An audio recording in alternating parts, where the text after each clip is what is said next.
Uh, Hope you're feeling very inspired after a wonderful evening last night. My task this morning is just to introduce our host. But before I do that, I want to say again a big thank you for everyone for being so engaged and being here. This morning we're also joined by Ambassador Chutenko of Ukraine, so we're very pleased to have him in the room. I want to thank, obviously, all our sponsors, Microsoft and Google and TaiJ and CDI. Roger, we need an opening provocation to kind of fire us up and wake us up this morning. So Roger Cohen, ladies and gentlemen, the host of Athens Democracy Forum.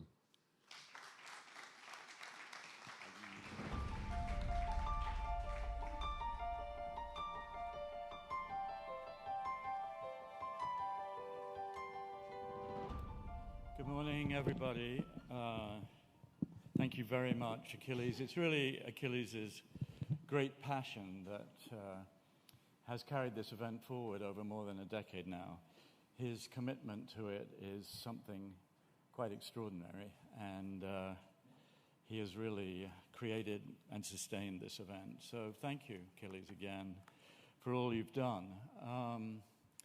So Achilles wants a provocation. What is a provocation? I suppose it's an invitation to tilt the lens, to look at the world from a different standpoint, to question assumptions, even language itself. This forum, properly conceived, should then be a provocation. It is so easy these days to stay in your lane, be comforted by people who already think like you or scream like you. Nobody likes to say, I got it wrong. I find the words of Adama Sane yesterday here echoing in my head, how the minds of intelligent people shut down when it comes to Africa, how prejudice and stereotypes prevail, how the continent is always somebody else's object, how incredible the arrogance is of believing you are the center of the world, how even a phrase like geopolitical hub may contain its measure of contempt and insult. Africa is not a hub. Africa is not an object. Africa is not a country. In many ways, it is our future. It is Namatai Kwekeweza in her passionate lucidity at the age of 24. My great-grandparents fled Russian pogroms in Lithuania for South Africa at the end of the 19th century. My parents were born in Johannesburg.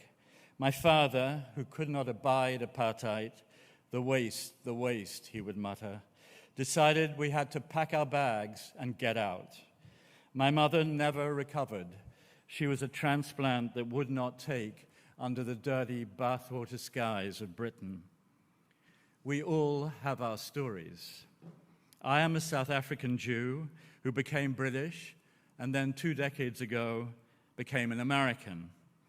To the extent my family benefited from the crime of apartheid, I would like to apologize. We need recognition and contrition to begin to move forward. I am the other, or I am because of you.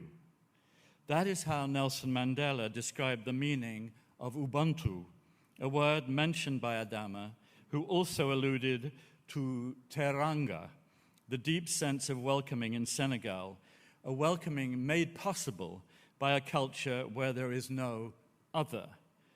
2 words, 2 ways of turning other into brother or sister, of course. War is the demonization of the other. It is the end point of failure. It is the violence that lurks in our natures made manifest. In her poem Hatred, Wisława Szymborska, the Nobel Prize-winning Polish poet, writes of how easily it vaults the tallest obstacles, how rapidly it pounces, tracks us down. Hatred, its face twisted in a grimace of erotic ecstasy. How listless, how wan are other feelings. Since when does brotherhood draw crowds, she writes? Has compassion ever finished first? She was right. The eros of hatred is potent. It replaces pointlessness with purpose. It is always available to the nationalist demagogue, ready to identify scapegoats, promise vengeance, and whip a pliant populace into a baying frenzy. It propagates what the great poet Paul Celan called the 1,000 darknesses of murderous speech. Democracies have suffered since the Cold War ended from self-satisfied blindness to their eternal fragility and from acceptance of forms of injustice that are unacceptable. Last year, Vladimir Putin brought war to a European continent that thought itself beyond war. Perhaps 250,000 Russians and Ukrainians have lost their lives for little or nothing. The front line has stopped moving. The dying continues. There is no end in sight. I was in Russia for a month this year. At the time, I think the only US correspondent in a vast country that has turned radically against the West. I was in Siberia, and in a cemetery, I watched as an old couple used a shovel to dig a grave. "Who are you burying?" I asked. "Our grandson." "How old was he?" 19. "What happened?" "Ukraine happened," she said. Ukraine happened. Yes, Ukraine happened. It happened even to this Russian family several thousand miles from the front. It happened in Mykolaiv in southern Ukraine on the Black Sea, where I spent a month last year and heard Anna Svetlaya, her face a mosaic of cuts and bruises and blood after a random Russian rocket attack, yet another random Russian rocket attack on her apartment. I heard her say, "The Russians just don't like us. We wish we knew why." So many Russians and Ukrainians have family ties. It takes mutilation to obliterate that resemblance. The war has been many things. One of them, a wake-up call to the West. Much of the world does not see the conflict through the lens of Washington or Berlin. The pendulum has swung. A world of multi-alignment is upon us, a world in flux. "We do not define ourselves one way or another," said Caroline Gaita of Kenya. "We look east, at what cost? We look west, at what cost?" Over the past couple of days, we've heard in different ways how the world's democracies must take in and adjust to this shift to be effective in the world. There should be no assumptions of authority, we've heard at times, stemming from the pronouncement of words like democracy, freedom, human rights, the rule of law, a free press, for what crimes have been committed in their name. Yet these words remain sacred. For how many millions have they liberated? How painfully and through what sacrifice have they been enshrined? How tenuous is their hold? And what nightmarish gulag awaits a world without them? Ukraine's fight is indeed a broader one for the freedom of humanity and for the dignity without which life is no more than solitary, poor, nasty, brutish, and short, as Hobbes put it. The war is not the epicenter of the world, but it is of critical importance that it not be lost, indeed that it be won, however victory is ultimately defined. Democracy, we are told, has lost its magnetism. But have you noticed all the people desperate to get into China, desperate to get into Russia, desperate to get into Turkey of late? They say they want to live in a civilizational state, Old Enlightenment ideas like personal liberty don't matter to them. They clamor, millions and millions of these 21st century migrants, to live civilizationally. On the Chinese, Russian, and Turkish borders, a state of full military alert can scarcely contain the flow. They say they yearn for the meritocracy of the Middle Kingdom, or for the Tsar's absolute and quasi-religious authority, or for an Islamic civilizational identity. Banners are held aloft. We want to be unfree, or surveillance, not liberty. Great swathes of humanity turn away from the West, a scheme for global takeover masquerading as a template for individual happiness, to embrace the joys of autocracy. Funny, ladies and gentlemen, I have not seen those crowds. I have not seen those people clamoring to get into those countries.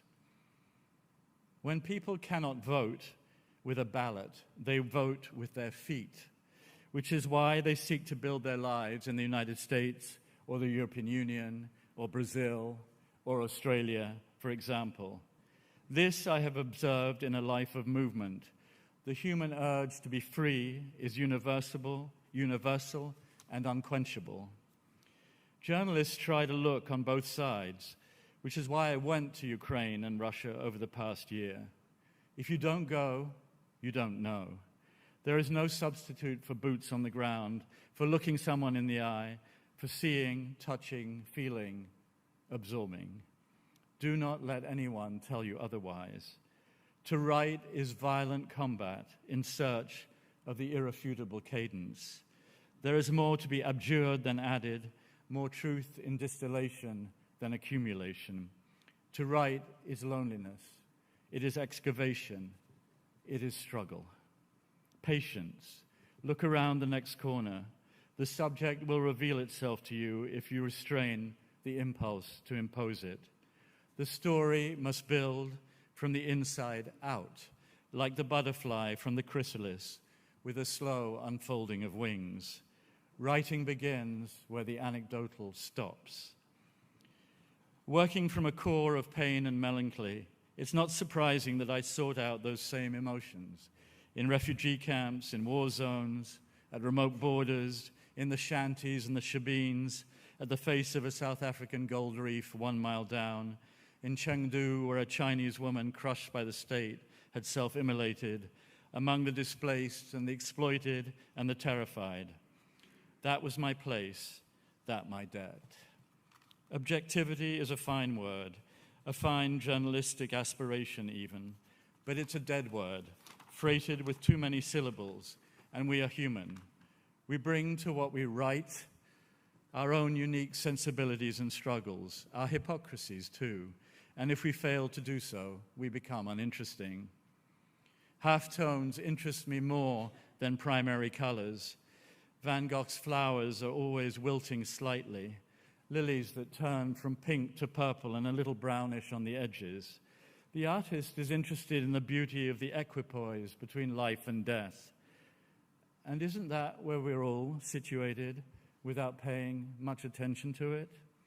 Ours is a culture of perfection, of all or nothing, of primary colors and primal screams, of unforgiving trial by the mob, proud in its refusal to compromise. And so we have many problems, and so our democracies can look broken. As Leonard Cohen observed, there's a crack in everything. That's how the light gets in. Let us listen, let us see the other, let us acknowledge our own imperfection, let us reach out a hand to the stranger, let us preserve the value of the word truth. We are lucky to be here, enfolded in Greek civilization. I never forget that every time I come here. It's the deviation from strict symmetry that imbues the Parthenon with its pulse of life. The folds and pleats of Athenian statuary are supple. That is why they are alive. The human pulse is not a metronome. We are not storage devices. We inhabit the intermediate zones. Isaiah Berlin wrote in The Crooked Timber of Humanity, "No perfect solution is, not merely in practice but in principle, possible in human affairs. and any determined attempt to produce it is likely to lead to suffering, disillusionment, and failure. Democracy is imperfect, ladies and gentlemen, and in that imperfection lies its distinctive humanity, its beauty, its elasticity, the quality that every quest for utopia ends up crushing. It was not created for robots that understand the pattern of words, but have no idea about the meaning of those words. Our last best chance, I believe, lies in safeguarding democracy. But we must acknowledge that it fails at the point where the idea that I am the other, Ubuntu, disappears entirely from the discourse, buried under a mountain of hedge funds and selfies. It's worth fighting to make sure that does not happen. Hope has been the message of this forum. We've moved over the last 3 days from overcast skies to the blue skies of today and the sunshine. Let that be a metaphor and a message. Thank you very much.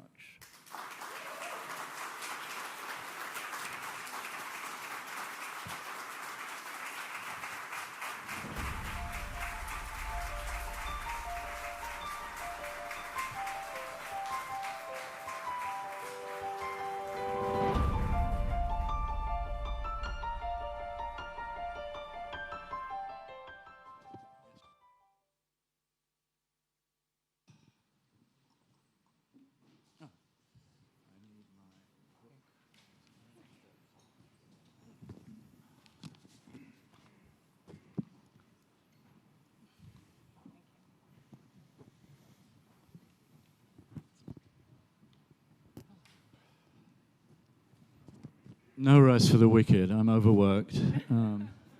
Distinctly overworked. I don't know if anyone plans to do anything about that.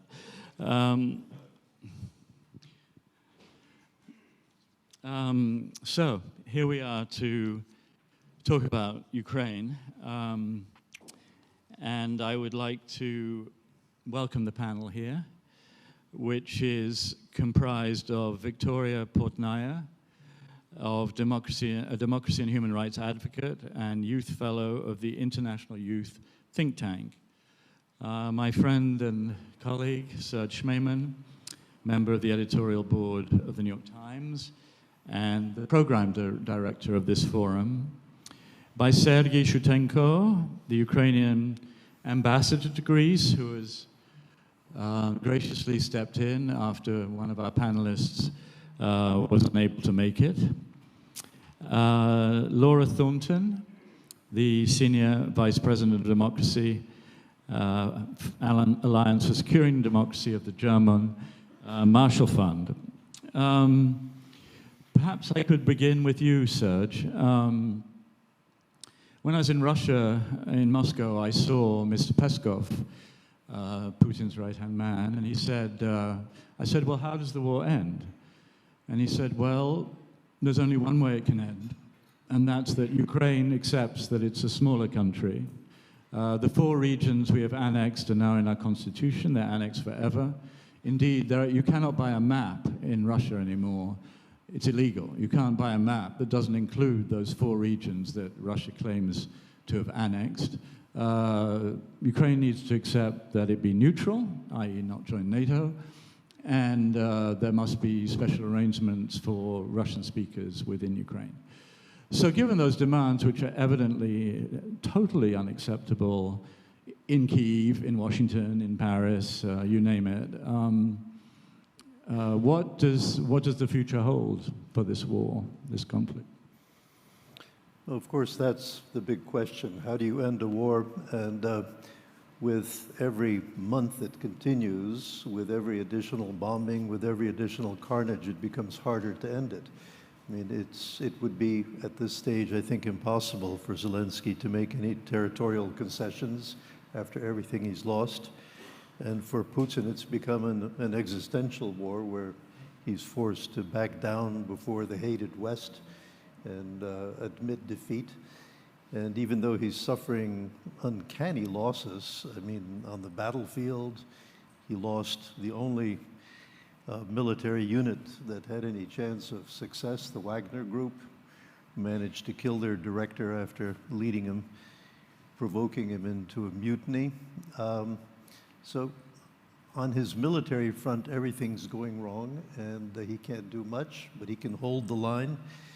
But his own kind of existential fear, his own survival in office, depends more and more on prolonging the war and on making it and convincing Russians that it's an existential war. At the same time, he's lost, you know, a million of his best. The brain drain from Russia is horrendous.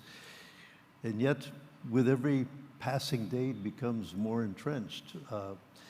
You know, You think he's secure in his position after 23 I think, A, he is secure, but nobody's perfectly secure. But I would fear that if they did overthrow him, it would be in the name of somebody worse, somebody ruthless and capable of going.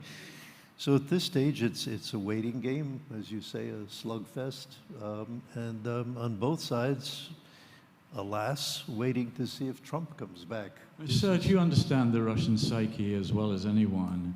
Do you understand what drove this country, you know, dimensions that give one vertigo? It's the size of the United States and Canada combined, almost. And yet it claimed it was encircled, claimed it was imminently threatened.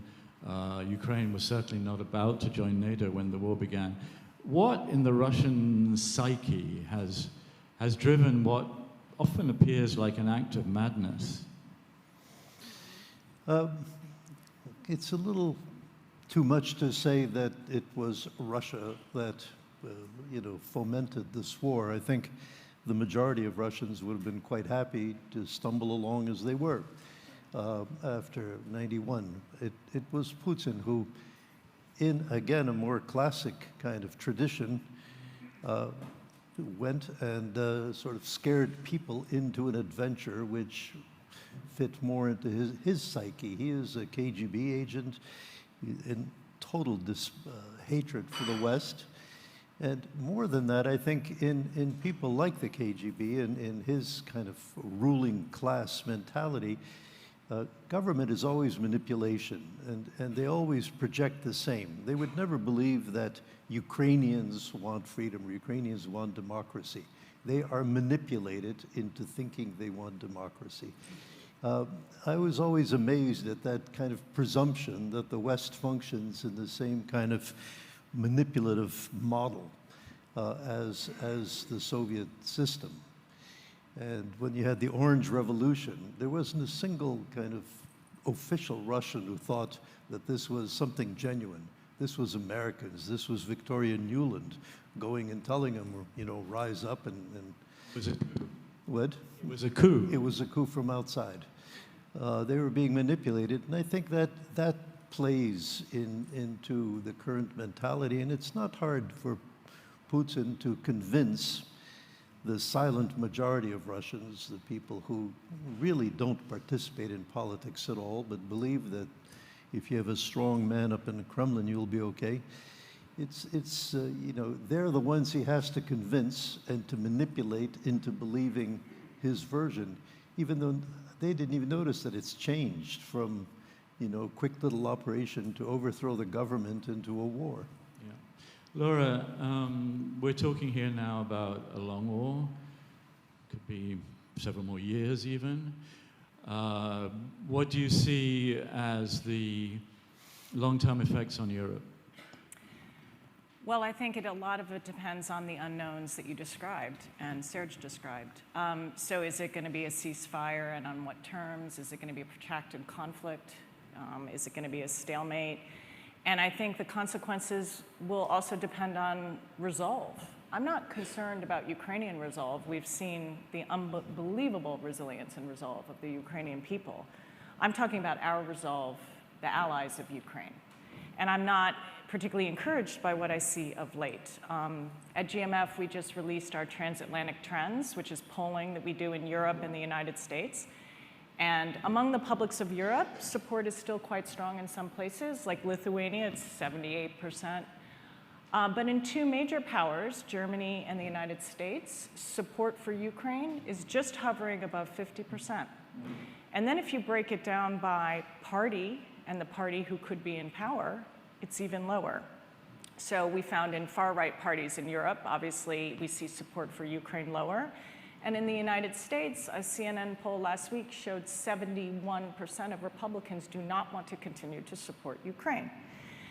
I tracked in the midterms, for the US midterms, we monitored the accounts of candidates running for office, and I had to triple check the statistic, but it's alarming. 90% of the tweets by Republican candidates running in the midterms about Ukraine were negative, 90%. And it wasn't just homegrown, America first, let's keep the money here, as if they're gonna, support childcare or something. It was literally parroted Russian talking points being laundered through our body politic. Ukrainians are Nazis. Ukrainians are parasites. Khrushchev's bargain. I mean, these are not domestic narratives, which serve two purposes, right? So it was a double win for Putin because he was able to get Russian talking points parroted through our politicians, which then also are broadcast back for a Russian audience, with Tucker Carlson or Paul Gosar being on Russian TV. So my point is... So people were talking about Khrushchev in the Midwest? Amazing, right? So now we have a presidential election in the United States, obviously, we all know about this, and what's on the table for Ukraine is an existential, we're at this major crisis point. And obviously, there's no greater incentive for Russia to interfere in our elections than there is right now. And we've already seen that Putin has said very openly what he plans and his desire to back Trump. So what does this mean for the region? I will speak as someone who lived in Georgia for 7 years, is married to a Georgian, which is a country that is occupied by Russia. This is already having ripple effects on Georgia and Georgian democracy.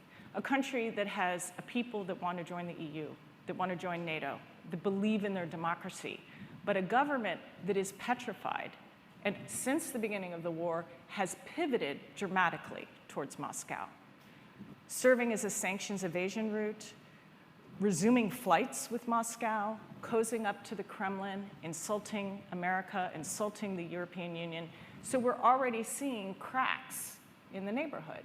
So the repercussions for Moldova, for Georgia, if we are not sending the signal that autocrats can't invade democratic sovereign countries and we just wash our hands of it, then the ripple effects will begin, and it's global as well. Thank you. Sergei, how worried are you by what you've just heard, by these signs of some fracturing of Western resolve to support Ukraine? And God knows Ukraine needs help. President Zelensky, on his recent visit to the United States, many Republicans refused to meet with him. He didn't get a meeting with the whole group of Republicans.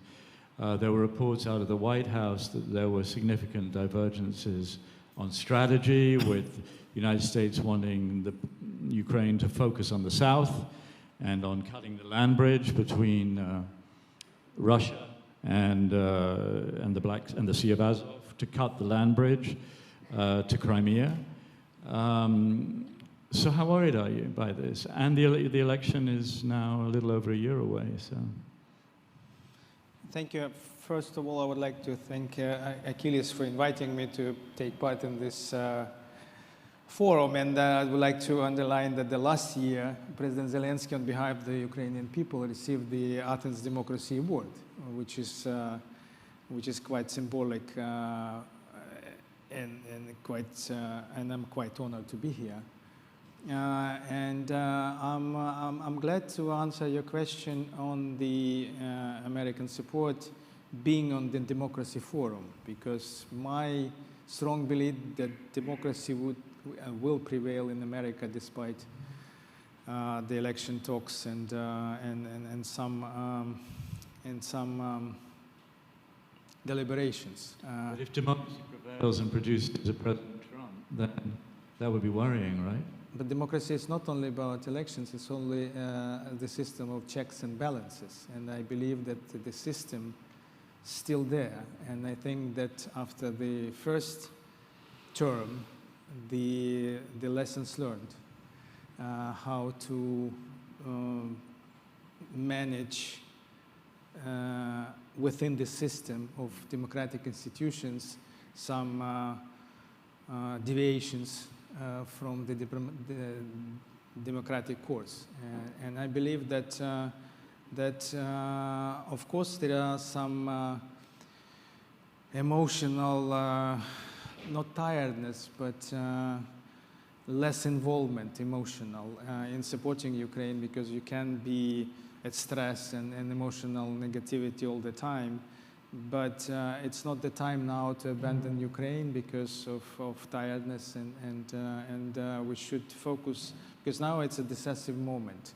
Whether it will continue or will be destroyed and eliminated, and then whole repercussions you just mentioned for the whole world would happen. But there will be no me or other Ukrainians to discuss the results. You still believe that's possible?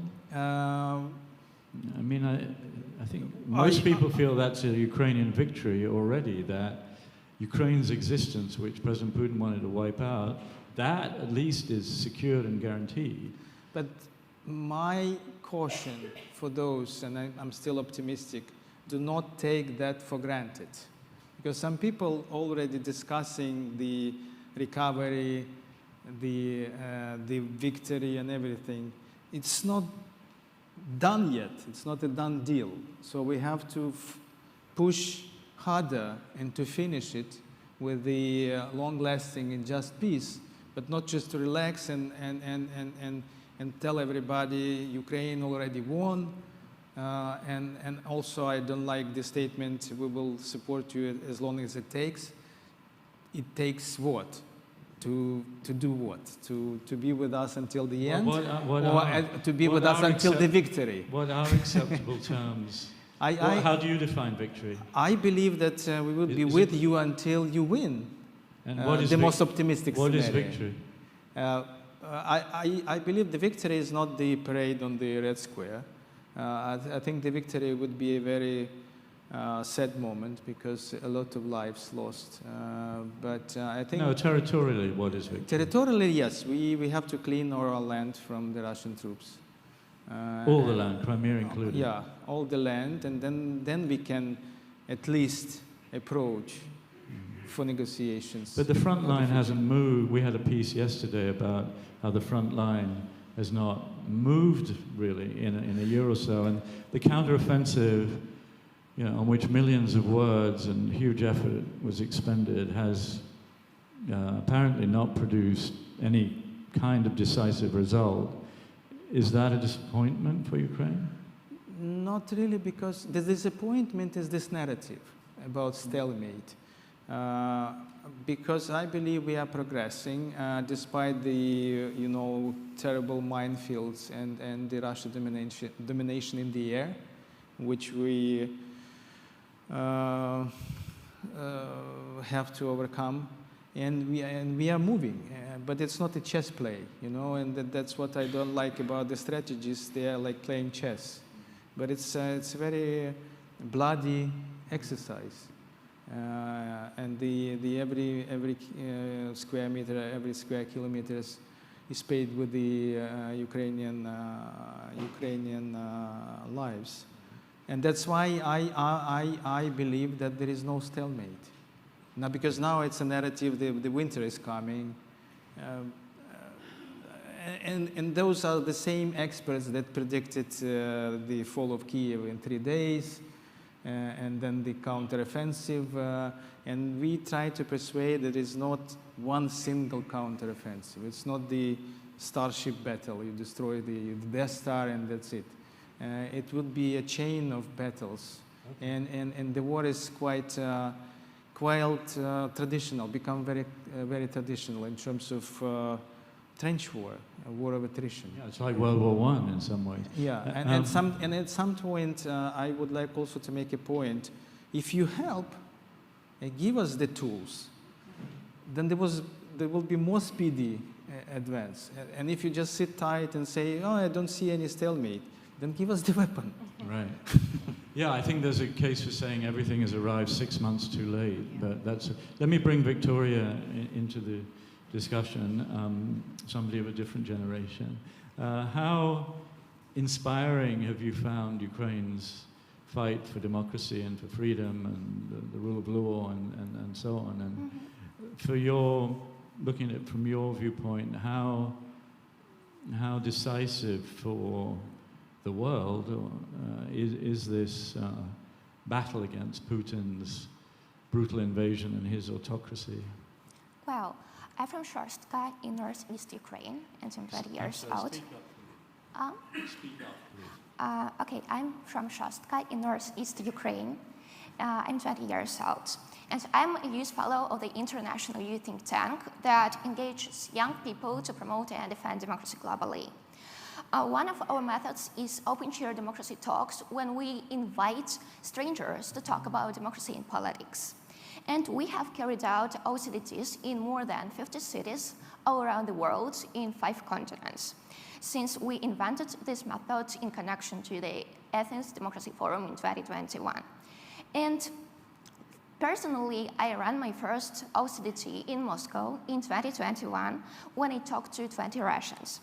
Last summer, I conducted open chair democracy talk with 5 passerby in my hometown, Shorstka, and this May I also conducted an open chair democracy talk with Ukrainian soldiers on leave, and also I ran a civic education workshop for high school students in my hometown. And actually, people share many views. They want to get rid of corruption. They associate democracy with the similar ideas such as the empowerment of people, the protection of human rights, the rule of law, and they stress the need of fair and free elections. The young Ukrainians and all Ukrainian passerby, they stress the importance of the European democratic values. And when I talked to Russians 2 years ago, they had no hope for democracy in their country, and they looked upon themselves as doomed for dictatorship and lack of freedom. And my overall impression is that for democracy to thrive in the future Ukraine, citizens must become politically active and politically informed individuals, and democratic institutions need to be supported and monitored by international organizations and local NGOs to help Ukraine to cope with post-war challenges, which is a big problem. And moreover, peace in Europe depends on the political regime in Russia. And therefore, we must allow Russians to hope for democracy by supporting their fight against the autocratic regime they have. And democracy in Ukraine and Russia, and that the future of the whole region, if not the world, depends on the outcome of the war. If we allow Ukraine to lose the war, we will lose democracy, peace, and security. And only Ukrainian victory, which is dependent on strong military support, would give us a fair chance for democratic and prosperous Ukraine and a free democratic republic established in Russia. So that is my impression. Thank you very much. So you believe in a free and democratic state in Russia as a possibility, even if it seems very distant right now? Actually, I believe.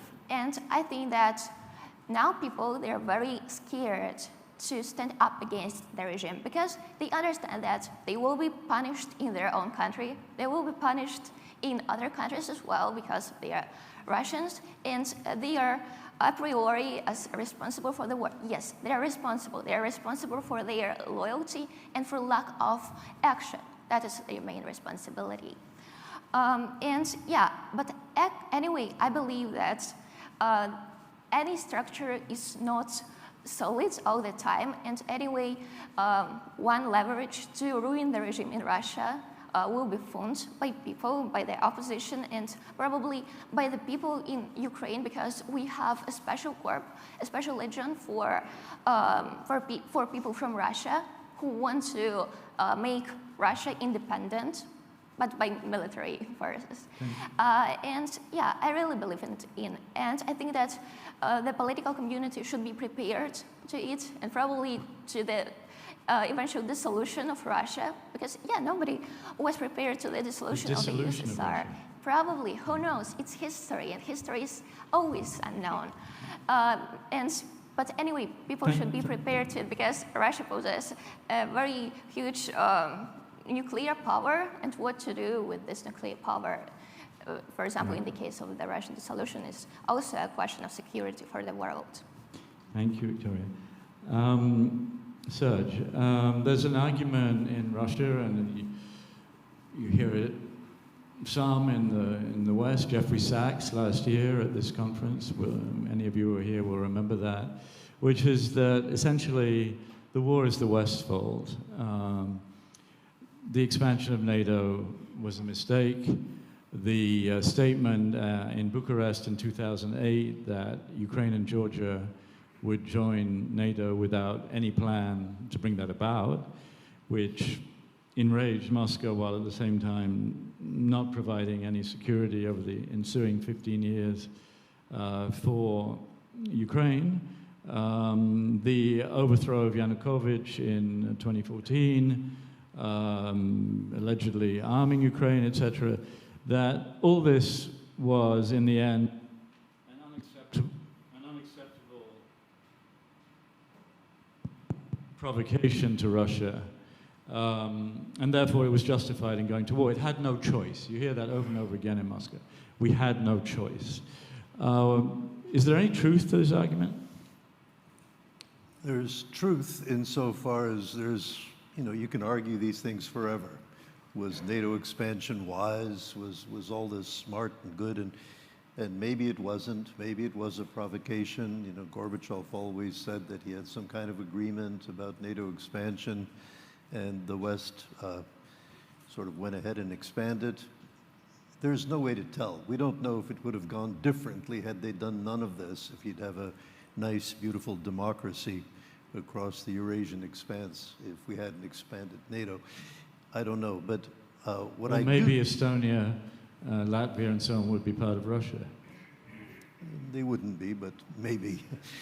But I think in a way that's a futile argument, because to jump from there to say that all that would have prevented a Russian invasion, that's just not so. The invasion is so much worse, so much more unnecessary and unprovoked and illegal by international terms than any other response to the Western actions. Yes, Russia could have been very angry at the West. It could have been miffed. But then to leap from this to say that we had no choice but to invade Ukraine, to me, is just unacceptable. There is a choice before you invade a country and kill and maim and do criminal acts. These are war crimes. So no, I don't accept the argument that this was the West's fault. The West may have made many mistakes, but none of them explain or justify this invasion. Speaking of mistakes, do you think Putin realized that this was a very big one he made? I don't think he's capable any more than Trump of acknowledging he made a mistake. I really don't. He's now in his own bubble, surrounded by people who tell him what he wants to hear. And if things didn't go right, it's all the West's fault because we turned this into World War III or whatever. I don't know what his thinking is, but I don't think he's capable of acknowledging a mistake. Now, the people around him may. I sometimes fear that the hawks around him may think he didn't act ruthlessly enough. There's still tactical nuclear weapons he can use. There's maybe things they think he can level Kiev. I don't know what they think, but I'm always frightened by this notion that there is an opposition that might overthrow Putin because maybe the devil you know in this case is a bit safer than what might come after. And we really don't know what might come after. You know, we don't know how this thing can end. To me, the only possible solution is some kind of frozen conflict, always based in total insecurity. Well, frozen conflict means Ukraine never joins NATO. So that would be, in a sense, a victory for Putin, right? To call it a victory or a loss, you know, once you've lost so many people, becomes a bit abstract. You have to end this somehow. You cannot continue this wholesale destruction. You know, almost 2 million Ukrainians living abroad. You have to come back, start rebuilding.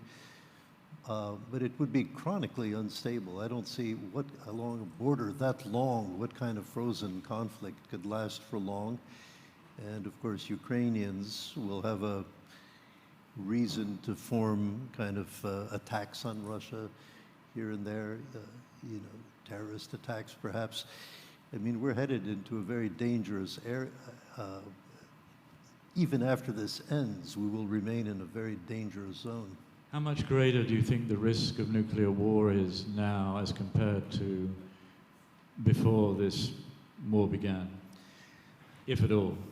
You know, it's very dangerous to say anything for sure, given how everything that's happened so far has been a bit of a surprise.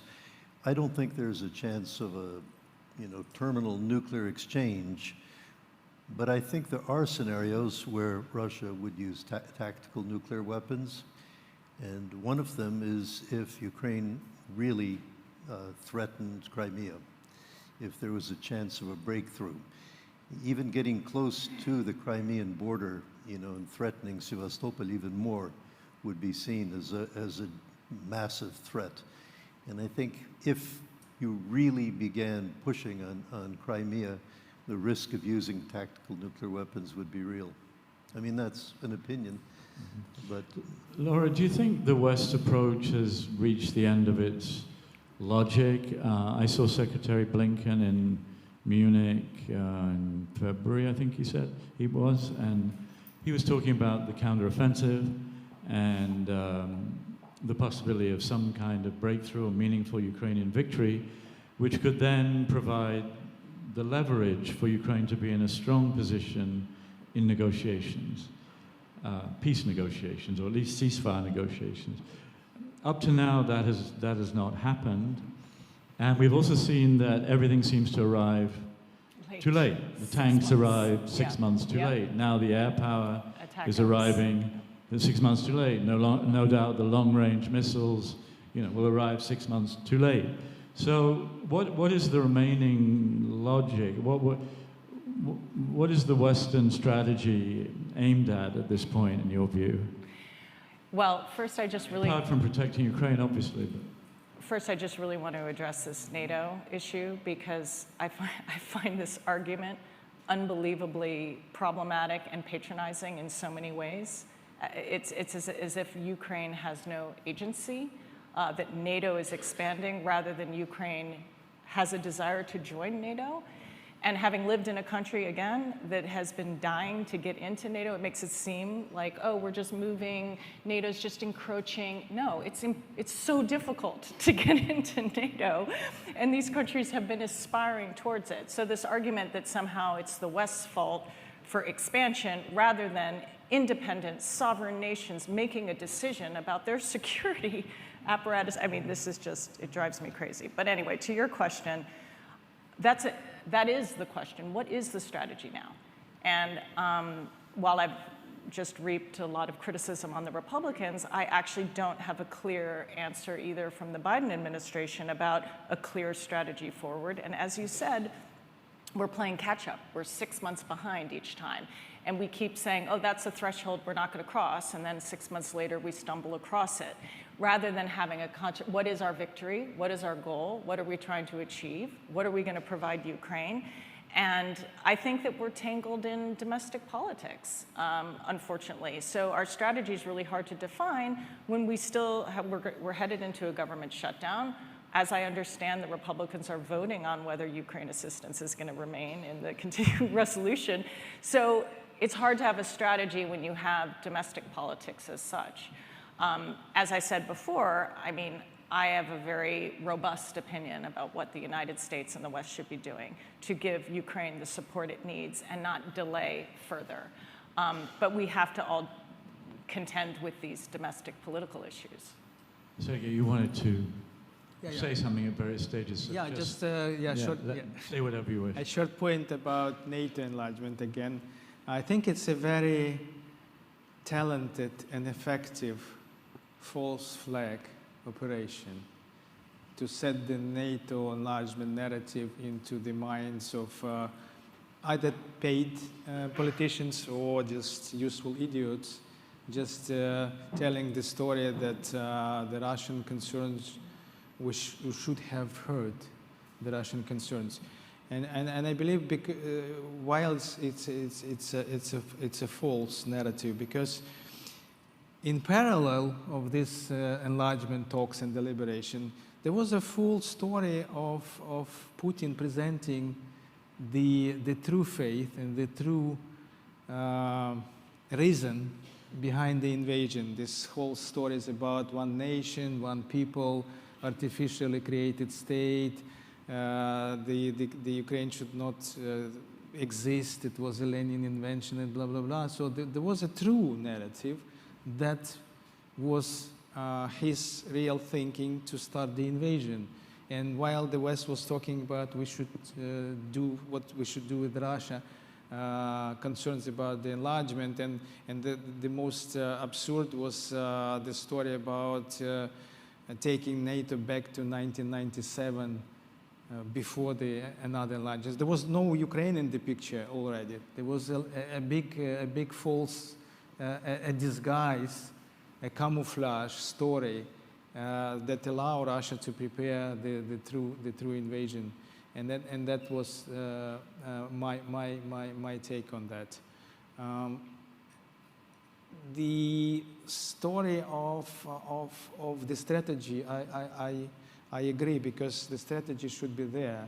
Because there is, if you see the story of saving Putin's face or not to upset Russia, how far you could upset Russia already, and this is like balancing, and I don't understand this balancing at all.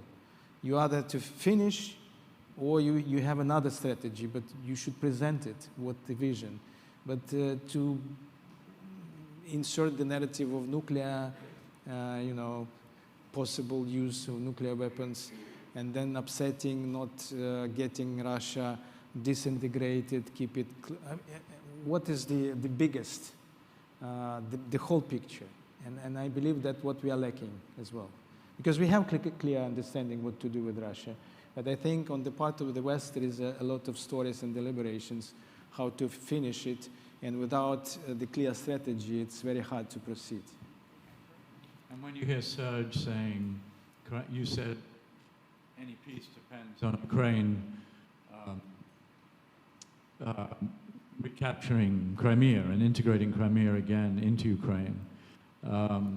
Serge said that could be viewed in Moscow as sufficient provocation for use of a tactical nuclear weapon. Do you worry about that? I believe that Russia has been already provoked by the strong alliance that Ukraine managed to build, because Russia counted of the same response like with Georgia or some other cities, that the West will be quite reluctant to act and to support. So now they see the strong support, and I think the whole strategy is to break this unity, and they are already upset. There are no further point to get more upset, especially if they are losing on the battleground. And I don't believe that whether they are losing in Donbass or in Crimea would matter for them. Does anybody have a question? I have something to say. Yeah? You see this doll, and actually this doll was made by a woman from my hometown. She has a 20-year-old son on the front line, somewhere near Bakhmut. And this woman, her name is Julia, she has to make such handmade dolls and to sell them in order to collect money for military equipment for his son to survive. Because unfortunately, the Ukrainian armed forces, they lack such equipment. And women have to allow their sons and husbands to survive by this means, by making handmade toys, dolls, etc. And yeah, and so if you want to stop military aid to Ukraine, just take a look at this girl and recall this story. And it's also one point, if you still think that the NATO, the United States, the EU have already achieved victory in the and that the Russian Federation has already lost, it's not true, because the war has been continuing in Ukraine already for 1.5 years, and it's European territory, and the fact that Ukrainian mothers, Ukrainian women have to collect money for their sons' military equipment, it's a failure of the European and Atlantic politics, foreign policy. Thank you very much, Victoria, for that. There's a lot of questions. The gentleman with the glasses there, please. Yeah. So, hello, my name's Dan Holton from the Council of Europe, the only organization that has actually kicked out Russia from its membership. And I wanted to add a point to will Russia have lost or won? I think one important aspect is that Russia is held to account. And this is very important. And in that sense, Russia will lose, because the international community, the Council of Europe and The Hague, have established a register of damages. We are working towards an international compensation mechanism for the victims of Russian aggression. And that will happen. And that will put Russia in a position of not having won. Thank you. Did you have a question? Yeah, you have a question? As brief as possible, please, because we have limited time. Yes. Stand up. If you could identify yourself. Hello, my name is Kenza Sifi. I'm Moroccan. I study IR. I remember from my security class that we talked about the INF Treaty and the whole narrative of the breaking out of the INF Treaty because of the Obama's missile defense strategy in the guerrilla warfare. It reached us military superiority in that sense, and the development of short-range and intermediate missiles.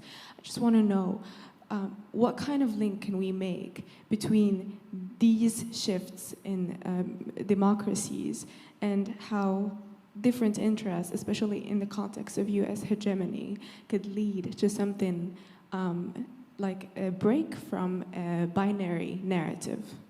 Thank you. Laura, do you want to try to?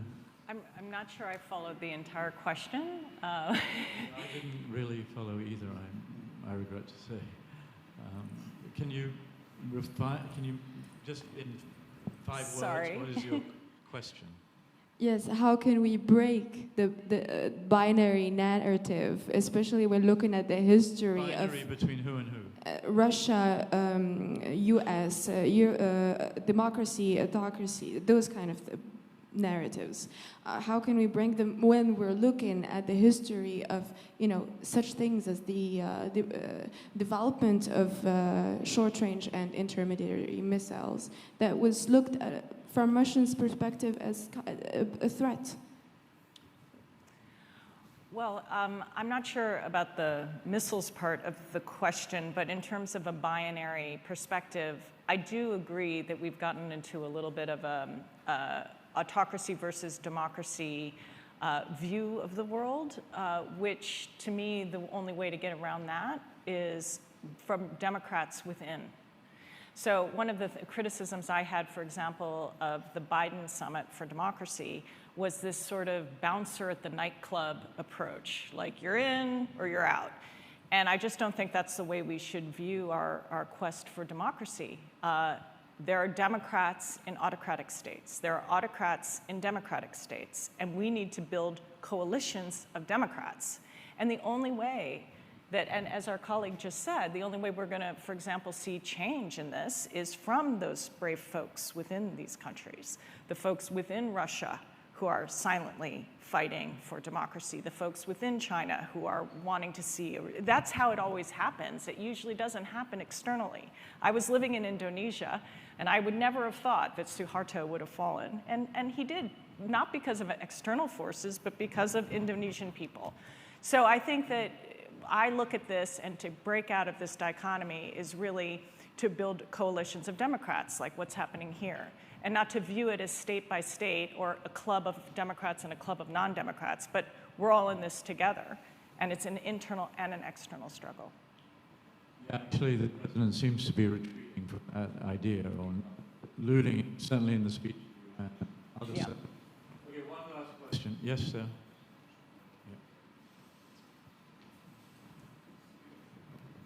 Yes, my name is Will Ritter, and I've been covering Ukraine's financial markets for 15 years in Kiev.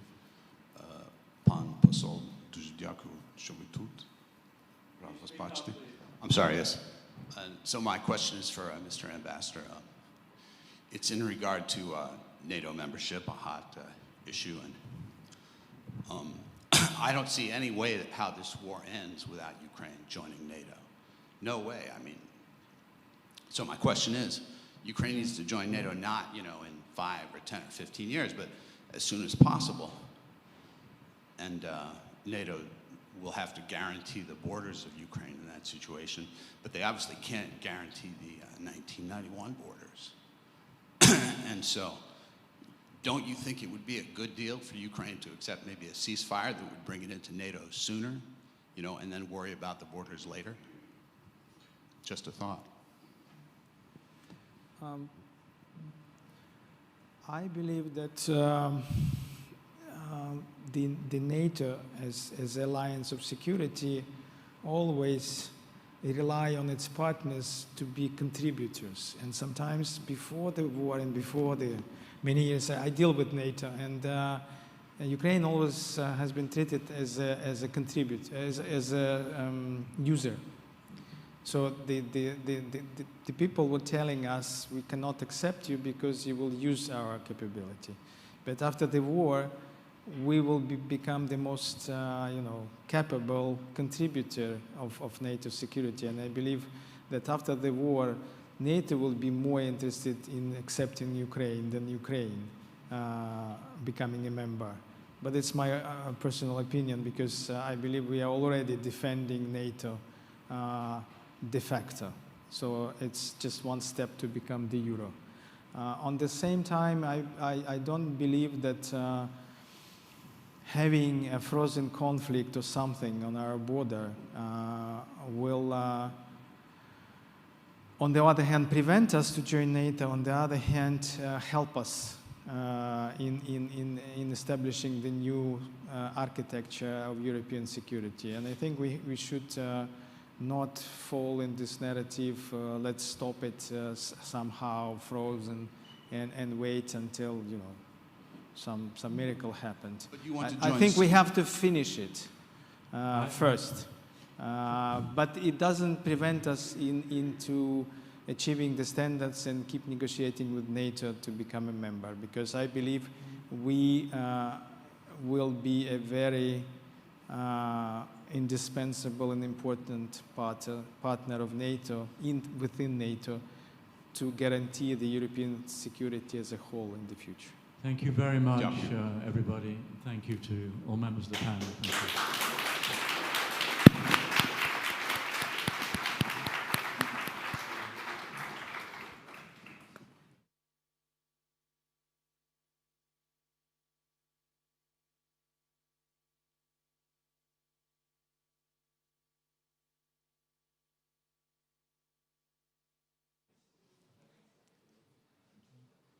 Thank you so much, Roger, Ambassador, Laura, Serge, Victoria.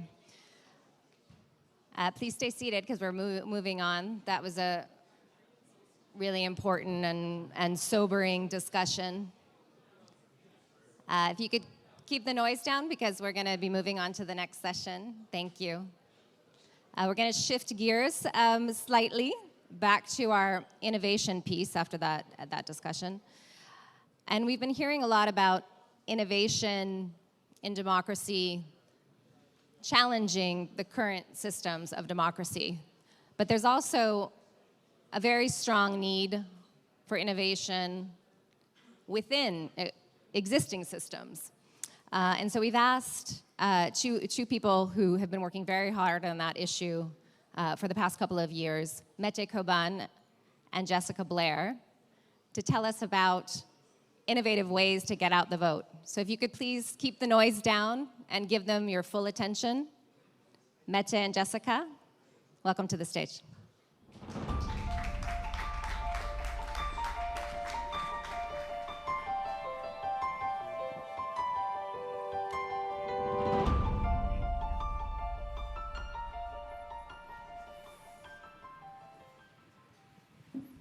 Hi. Is my mic on? Okay. Hi, everyone. Thanks so much, Kim, for that introduction. As mentioned, my name's Jessica Blair. I'm the Managing Director of Cultural Engagement at When We All Vote, which is an organization in the US founded by former First Lady Michelle Obama in 2018, and we work to increase participation in each and every election. And what I do specifically is essentially leveraging cultural industries and entities to reach our organizational goals.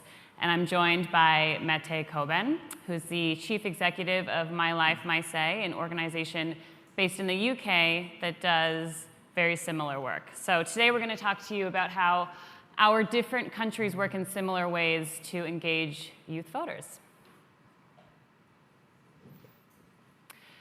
So why do young people not vote? For a long time, narratives around the youth vote have centered around apathy. That young people just do not care about politics, do not care about voting, when in fact, young people are neither apathetic nor ideologically disengaged. Their lives are simply not set up for voting. Oftentimes, young people are attending college, sometimes far away from home. They work in jobs that give them little to no autonomy over their own schedules. They lack access to transportation, and they just generally live more nomadic lives.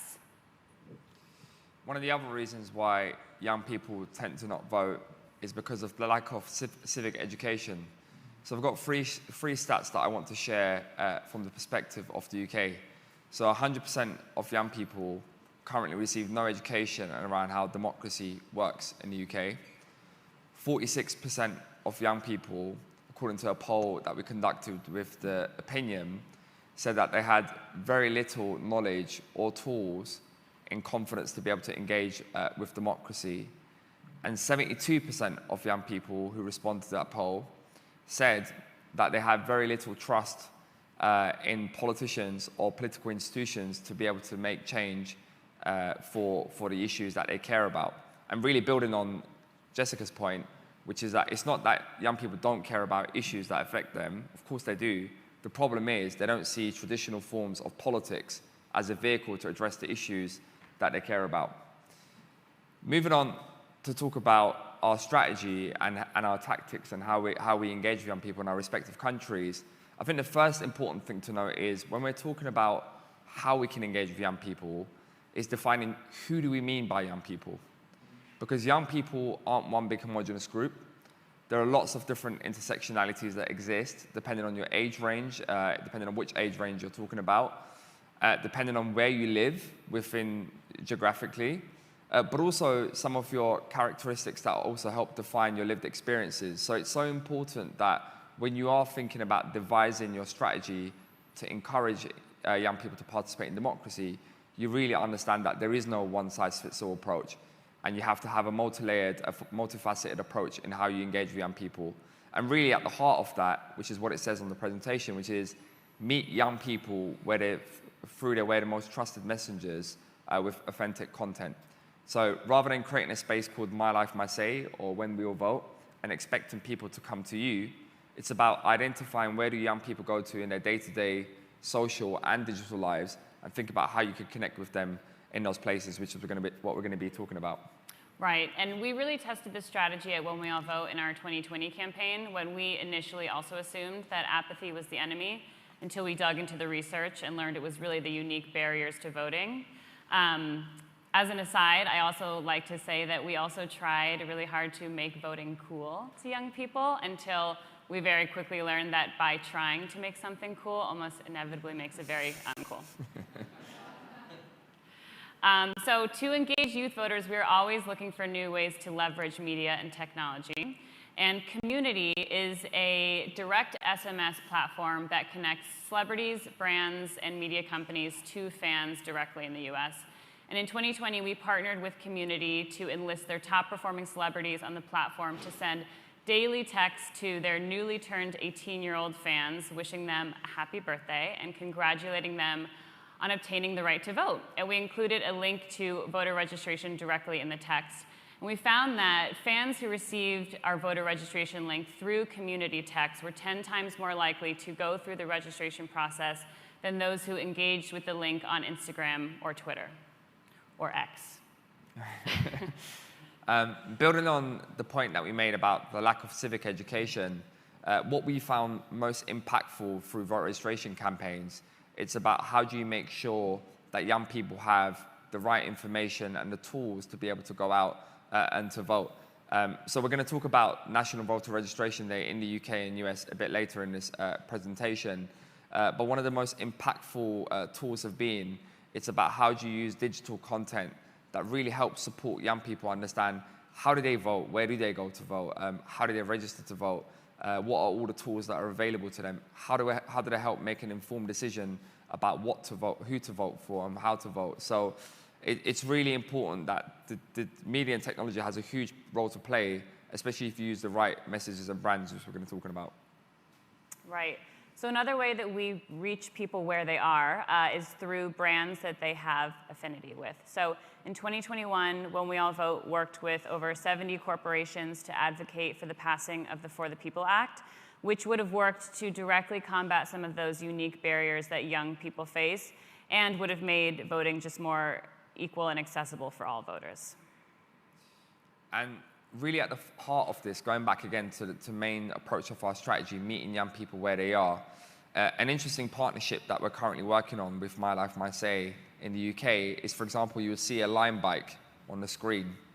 A Lime, it's a mobility bike for people to use, and it's got a huge demographic of young people who use it. So one of the things that we're working with Lime Bike is around making sure that we've got an app integration. So when you go on the app, you will see a register to vote link as soon as you go in it on that day. But also, we're unlocking a code where young people are able to access a Lime Bike to go to polling station, calling Lime to Polls, for free. So it's about addressing the point that Jessica made around sort of making transportation more accessible for young people. Similarly, it's about working with brands like Apple, who we're working with in the UK, to make sure that we're getting young people out through their sort of app. But also it's about making sure that we're working with the right youth organizations, recognizing that there are lots of trusted youth organizations that have existed for many decades, particularly working with underrepresented communities, and how do you utilize those organizations? And another way that we reach young people where they are is through influencers and celebrities. And I know what you're probably thinking, using celebrities as spokespeople for charities and advocacy is a tried and potentially even antiquated strategy. But I still believe there's a place for celebrities in the advocacy world. Given the very limited media budgets that we work with as a nonprofit organization in the US, the reach that a celebrity is able to garner just on their owned and operated social media channels is invaluable. And then couple that with a celebrity who has a very engaged and loyal fan base, the potential for impact can be quite stunning. Just last week, for National Voter Registration Day, Taylor Swift posted a call to action for her fans to register to vote on her social media channels and garnered over 13,000 click-throughs a minute, which resulted in 35,000 voter registrations just in that day. And to provide some context for that, last year in the midterm elections, 79 US House seats were decided by less than 35,000 votes, which makes up essentially 20% of the entire House. Building on National Voter Registration Day and the campaign Jessica talked about, National Voter Registration Day is a concept that started off in the US we imported it into, one of the good things that we imported from the US actually in 2021. And it's about how do we make sure that we have a day collective action where people are able to encourage their family, friends, neighbors, their employees to register to vote. So that day involves, it's a non-partisan campaign supported by all major political parties in the UK. And what we do is we have a whole day of action, including with influencers, celebrities, trusted brands, youth organizations. And just last year, we got over 85,000 people registered to vote in a non-general election year, which is quite a big achievement in the context of the UK. And so really the learnings from what you've heard from this presentation is, one is meet young people where they are. I can't emphasize that enough. It's really important that we actually go to where young people are, particularly around their sort of what they do around their social and digital lives. The second area that I wanted to talk about is how do we make sure that we, as well as how important the influence and celebrity engagement is and the brands are, it's really important that young people are also able to see people just like themselves who are advocating. So really having that peer-to-peer outreach and the engagement is incredibly impactful during sort of voter registration. And then similar to what Mete mentioned earlier, we know that young people today take a lot of pride in the many dimensions of their identity. We cannot treat young people like one homogeneous voting bloc. We need to create a multitude of on-ramps for young people to engage in civic behaviors and civic engagement. And then lastly, especially in the US, we've seen a lot of great success with promoting policies to specifically tackle those unique barriers that young voters face, like online voter registration, automatic voter registration, mail-in voting. So working to sort of tackle those barriers at the policy level has proven to increase voter turnout, not just for young voters, but for all voters. So we could sit here and talk about this for hours, but that is all the time we have, and we would love to meet you all and talk about some of the strategies that you've been using in your respective work. And yeah, we look forward to meeting you.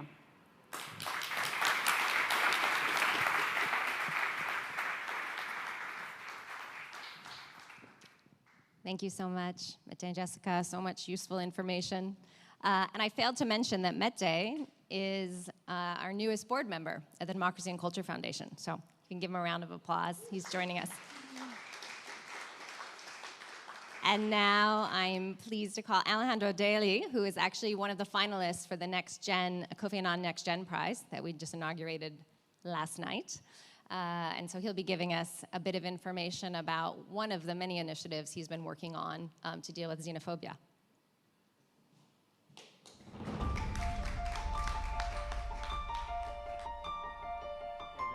Hello.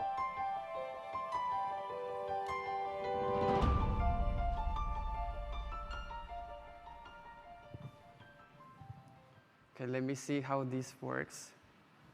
There we are. Venezuela today is currently the second largest migration crisis after Syria. Today there are more than 2.8 million Venezuelan migrants and refugees in Colombia, and 40% of them claim to have been discriminated for being Venezuelan. My name is Alejandro Daly, and I'm one of them.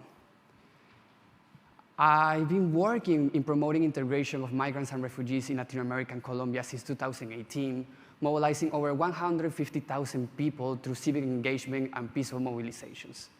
Yet I saw how online xenophobic narratives continue to grow. And I asked myself, how can we actually measure? How can we measure xenophobia? And how can we measure it in order to fight it? And I had an idea called the Xenophobia Barometer, which seeks to understand hate speech narratives in order to possibly transform those narratives and influence public policies. We do it by organizing and filtering all public tweets, and now also YouTube comments, TikToks, and news media, and clustering that information into different categories of public policy, using machine learning and social listening. And so far, I want to walk you through 3 key main learnings that we have discovered that are not only fundamental for the life of migrants and refugees, but also for the protection of our democracy. First, the statements of public figures are fundamental and directly correlated with the amount of hate speech towards migrants and refugees in social media. For example, we saw when the mayor of Bogotá, Claudia Lopez, made a xenophobic statement the 10th of September of 2020, an increase in 800% in the level of xenophobia in the country, not just in the city. And we saw how phrases such as Venezuelans are a plague or Venezuelans are killers became trending topic in social media. In a shared joint advocacy strategy, we were able to convince the Constitutional Court in Colombia to use our data to back up a ruling where they demanded Claudia Lopez to publicly retract from her declarations, but also left a precedent for all public officials in Colombia to know that they cannot increase xenophobic statements in social media or they would be disciplinary and legally punished. However, not everything is bad. We're also able to measure the positive narratives, what we call the integration narratives in social media with our algorithm. So for example, when the former government of Colombia released the TPS, the Temporary Protection Status for Venezuelan migrants in Colombia, we saw, though there was an increase in xenophobic narratives, there was a higher increase in integration narratives. In other ways, more people supported and show support for Venezuelan migrants and refugees than the people that condemn the TPS and show xenophobic narratives. Lastly, I'm not sure if you're aware, but nowadays, Venezuelans, we are the main migration group crossing the Darien Gap to go to the United States. And we decided that we needed to combine our algorithm with direct data coming from migrants and refugees. So we created the first survey from people nowadays crossing the Darien Gap, and we combining that data with our algorithm, and we realized, for example, that TikTok is the main social media used for migrants and refugees to prepare, but also to document their journey through the Darien Gap. We are talking about a lot of misinformation in social media, yet we are not talking about how migrants and refugees are using TikTok because it's the only place where they can find the information that they need. Also, we realized through this study that there is a correlation between the amount of videos in TikTok and the amount of the flows through the Darien Gap. And also through these narratives, we realized that most of the people that are crossing the Darien Gap are people that are already migrated to Colombia and have decided to migrate again due to economic constraints. I want to finish asking you the same question that I asked public officials in Colombia some years ago, when I decided to install 500 pairs of shoes of migrants and refugees that walked from Venezuela to Colombia in the main square. If you had to put yourself in the shoes of someone that had to leave everything behind, what would you do to fight hate speech and to protect our democracies? Thank you.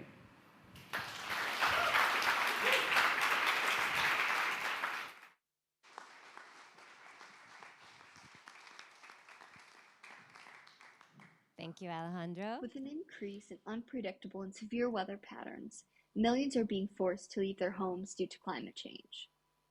Even with the help of international humanitarian organizations, nations and international organizations must prepare for the inevitable mass migration that the world will see in the coming future.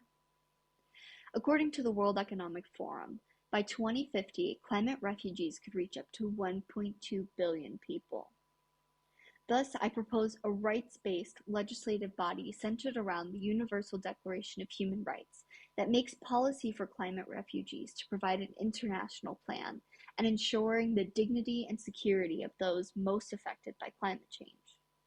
We deserve much better than we are being given. Establish a climate-centered governing body to enforce the actualization of the human rights that are inherent to all. Climate change is no longer a discussion for the future. It is here today, and we could not allow large-scale polluters to operate unregulated and unmonitored. Unfortunately, they are. The Paris Climate Agreement features a loophole that allows the military of any country to voluntarily disclose its carbon emissions, meaning they do not have to report anything if they do not want to. The United States military is the largest consumer of petroleum globally. The U.S. military is also responsible for about 150 metric tons of carbon being released into the atmosphere during the first 5 years of the Iraq War. That's the equivalent of 25 million cars.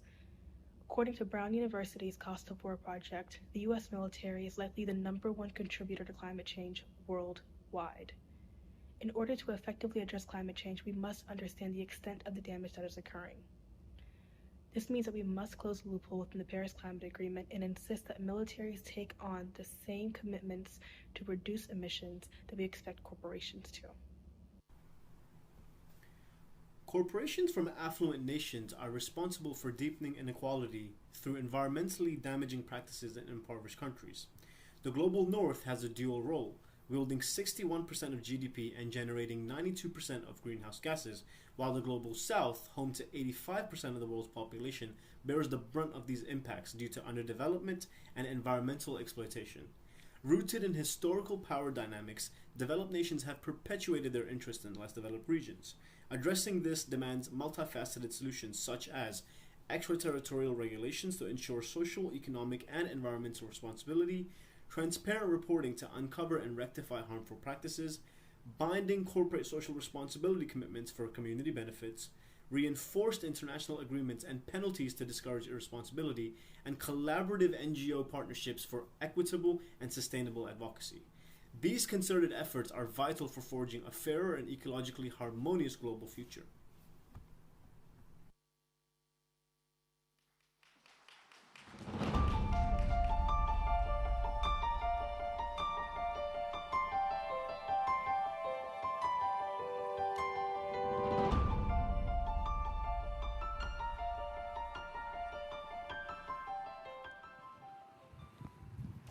Great, well, thank you so much. And first of all, thank you to the students who just put those videos together. I mean, hearing your voices is incredibly important. And you made one of the numbers that we just heard that the WEF tallies suggesting that over 1 billion climate refugees could be in the world by 2050. That's actually larger than the World Bank estimate of just hundreds of millions. Whatever the final number, it's massive. The flows of people who are being forced to leave their homes due to climate catastrophes is not at all slowing down.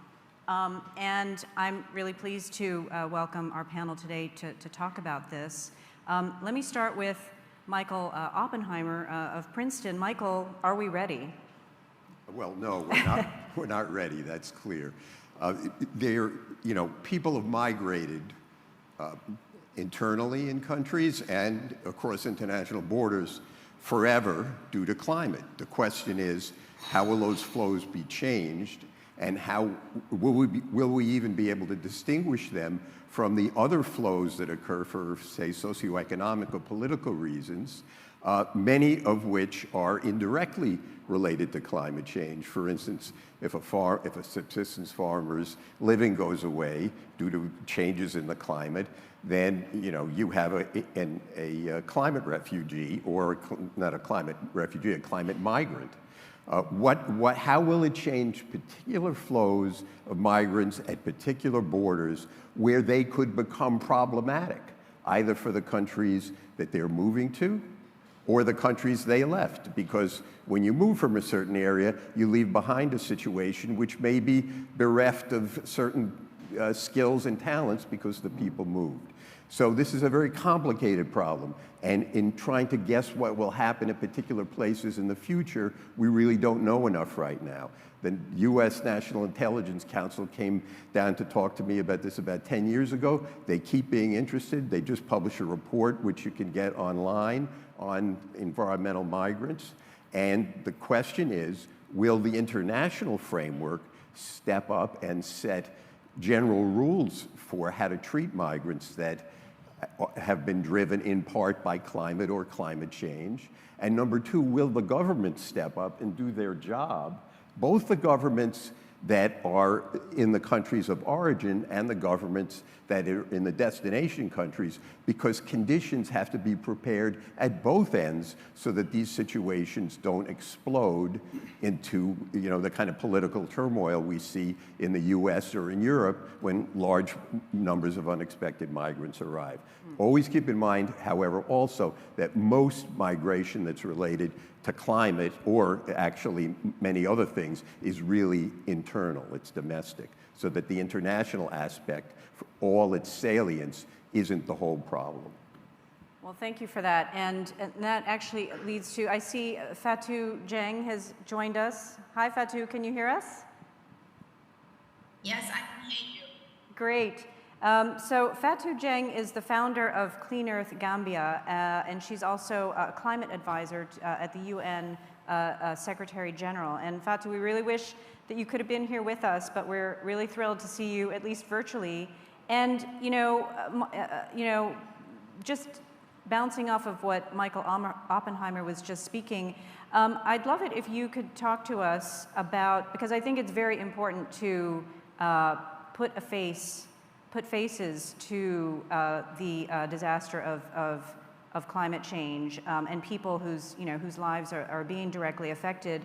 Could I ask you to talk just a little bit about how climate change is driving displacement on the ground in Gambia, and how is the country confronting that threat at a grassroots level?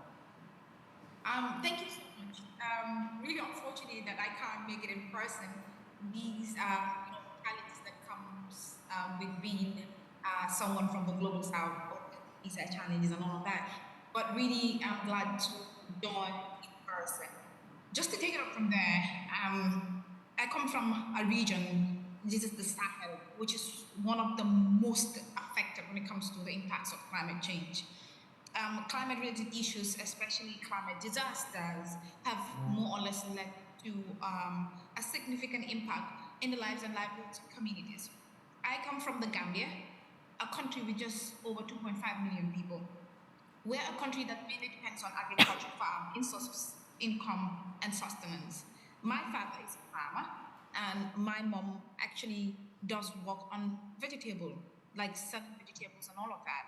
But over the years, the impacts of climate change has affected the main source of income for my family, and that meant that obviously it is going to affect how we're supposed to live our lives.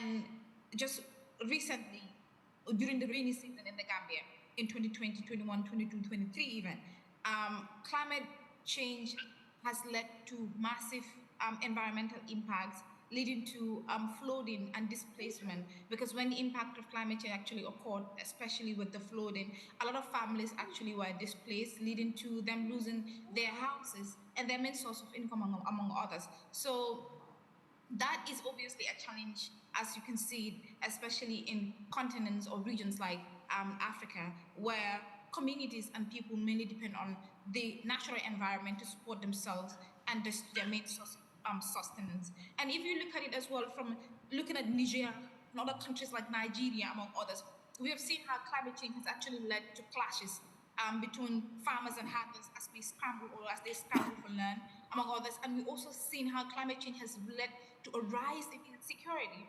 leading to a lot of internal conflict in these countries and in these communities. So if you take a look at it, you can see that in Africa, it is becoming a really big challenge, especially when, climate change is really leading to several other issues, not only displacement, because displacement is just one, but the main source of incomes of people are being lost as we continue to go. Water insecurity is becoming a challenge.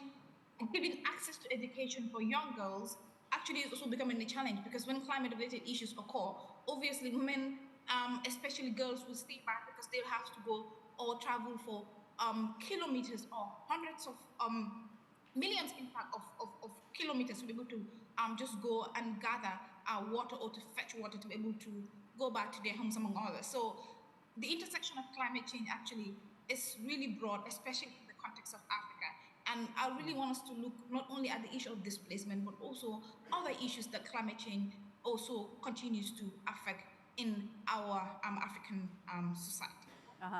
I think it's incredibly important what you just said, and very eye-opening, because when we think about climate migration, sometimes we mainly think, of course, about the devastation for people who essentially, have to leave their homes. But as you just said, it's broader than that. It can also spark conflict, as you said, and economic loss, which is piling devastation on top of devastation. And Fatou, I'd like to come back to you a little bit later on to talk about the issue of climate justice in that context. But before we do that, I wanted to ask a question of our other two panelists who are here. Actually, Biljana, we heard you're from the European, the EBRD. You're the Associate Director programs that help people access skills and employment. And, you know, we heard Fatou talk about one of the things that she just said is that women and girls are disproportionately impacted. Can you talk to us briefly about what an international financial institution like the EBRD, how can such a situation be addressed or mitigated? Yes, thank you very much. This is a very important question. We often think about climate change that affects everyone equally, but we don't take into account the fact that women and men are differently impacted, that able-bodied and disabled people do not have the same, the climate does not affect them in the same way. People from minorities, minority groups, people from lower socioeconomic background.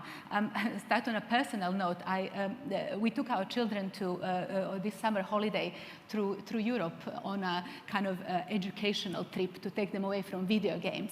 And we ended up having to zigzag through Europe and plan our journey, not by what we want to see, but what kind of floods or fires or storms we have encountered on the road.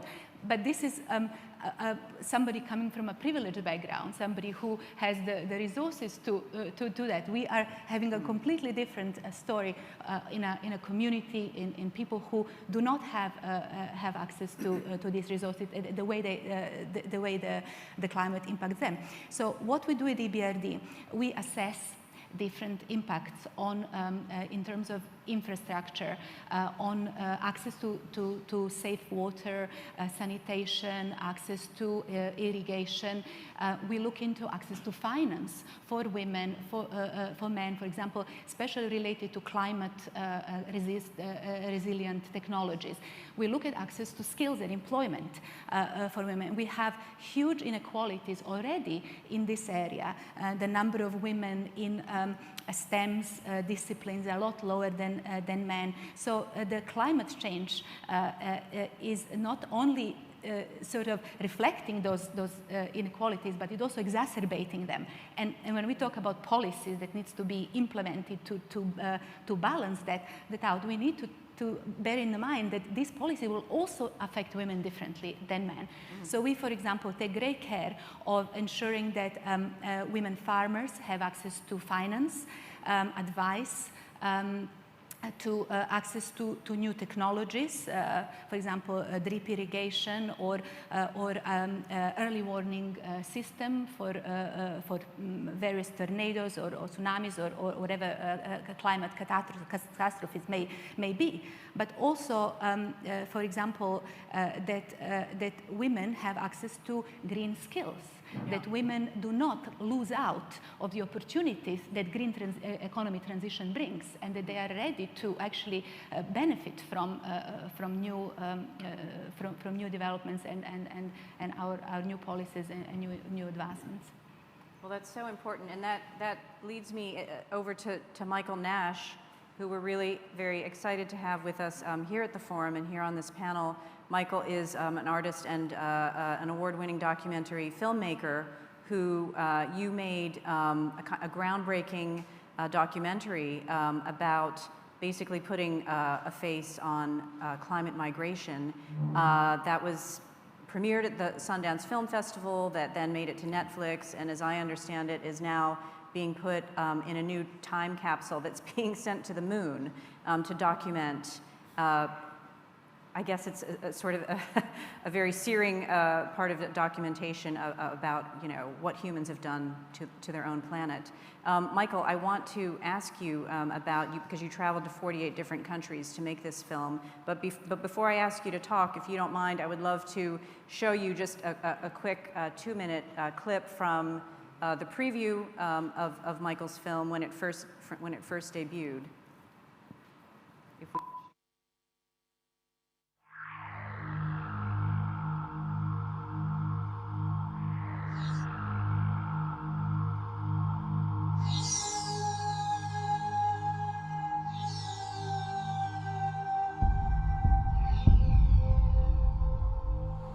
Climate change is on a complete collision course right now with civilization as we know it. We've had lots of civilizations collapse in the past from environmental causes. I'm certain climate changes occur. Our responses at the moment are inadequate in terms of coping with these newly displaced people. These are really the human faces of climate change. Nature is now at war with us.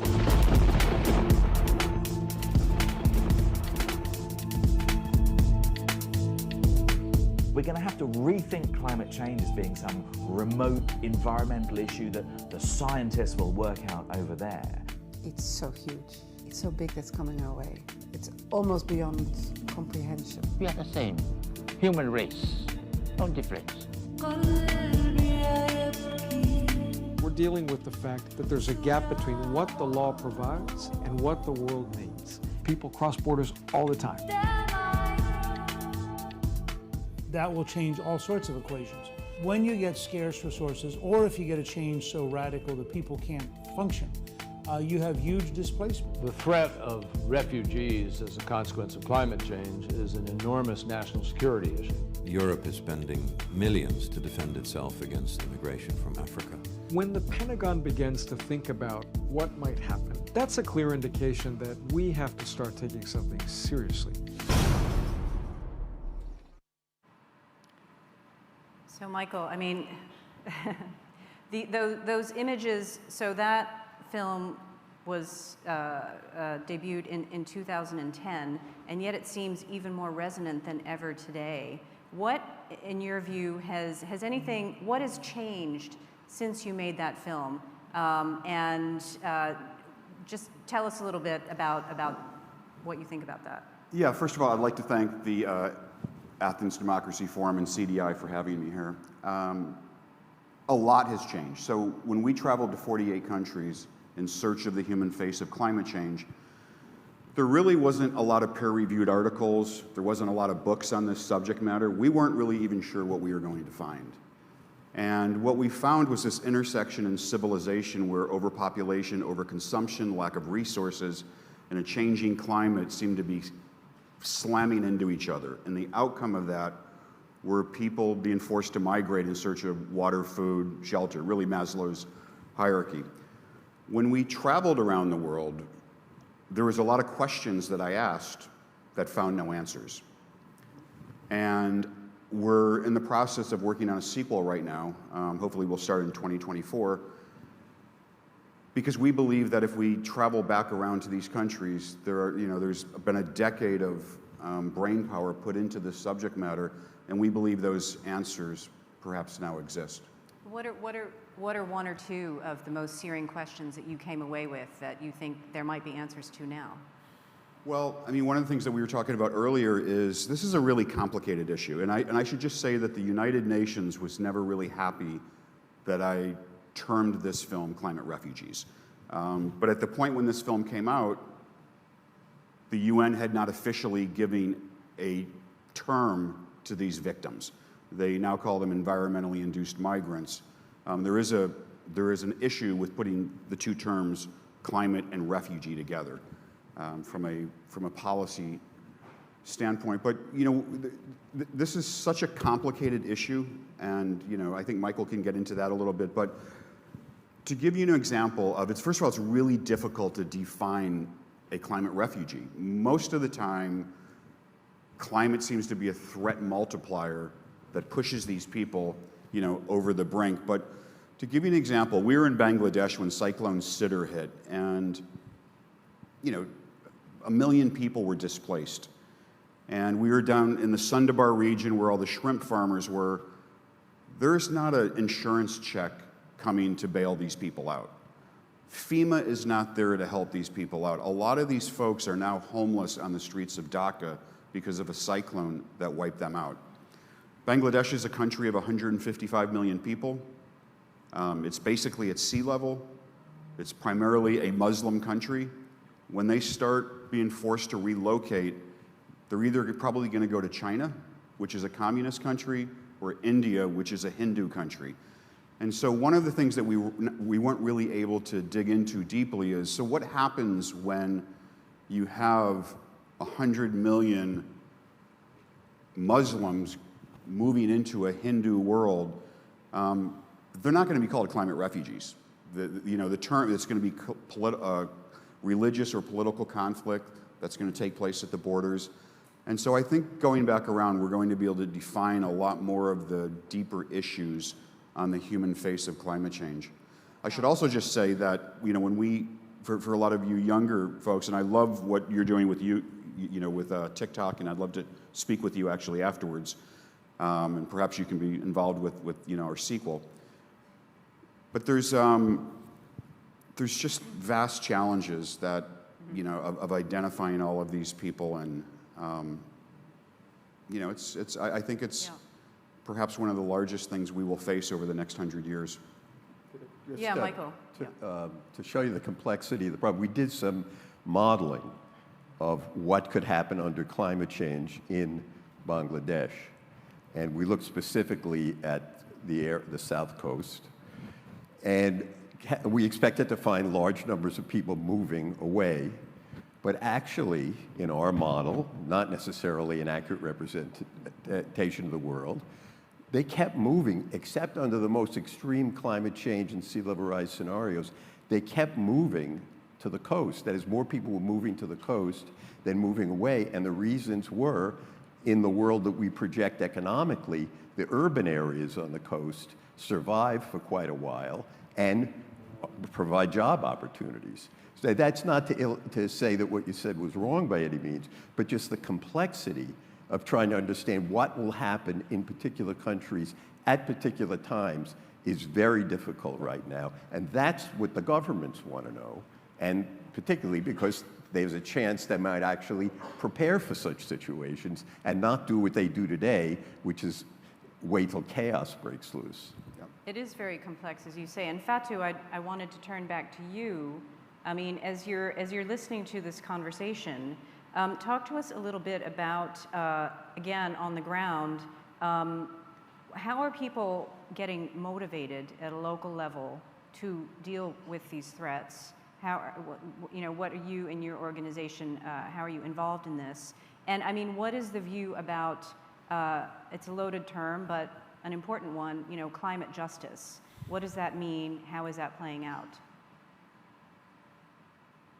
Thank you so much. It's really interesting hearing different perspectives from the different speakers. And just to say at the local level, what we have been doing at Cleaner Gambia is our focus have mainly been on climate justice, but also trickling down to other issues related to that. Because as I've mentioned in my introduction, Gambia is a country that is facing the adverse effects of climate change, even as a continent where emitting less than 5% of global greenhouse gas emissions. So as an organization, what we have been doing is we've been focusing a lot on awareness and advocacy. We've been doing some activities on nature-based solutions, among others, and especially issues focusing on gender and climate, the nexus. So over the years, we've been able to work with women farmers in the Gambia, because these are groups that have also been very much impacted by the climate crisis. And also coming from a patriarchal society, we see how that also affects the level of adaptation of some of these groups. So we've been working with women farmers to not only advocate their land rights, but also provide capacity building opportunities for them. We've also been able to mobilize thousands of young Gambians in the country, because we still do not have climate education incorporated in our basic and elementary school system. So as an alternative, we've been training young people in the Gambia to catch them young so that they could be able to join the movement on addressing some of the climate problems. And over the years, we've partnered with the government of the Gambia and the city council.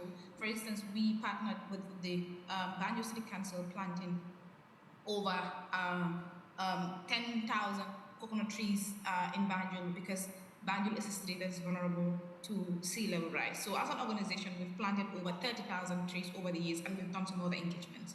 But when you look at the issue of climate justice, that's my son wants to also contribute to the conversation, because young and future generation are also very important as far as the conversation that we're having about climate is concerned.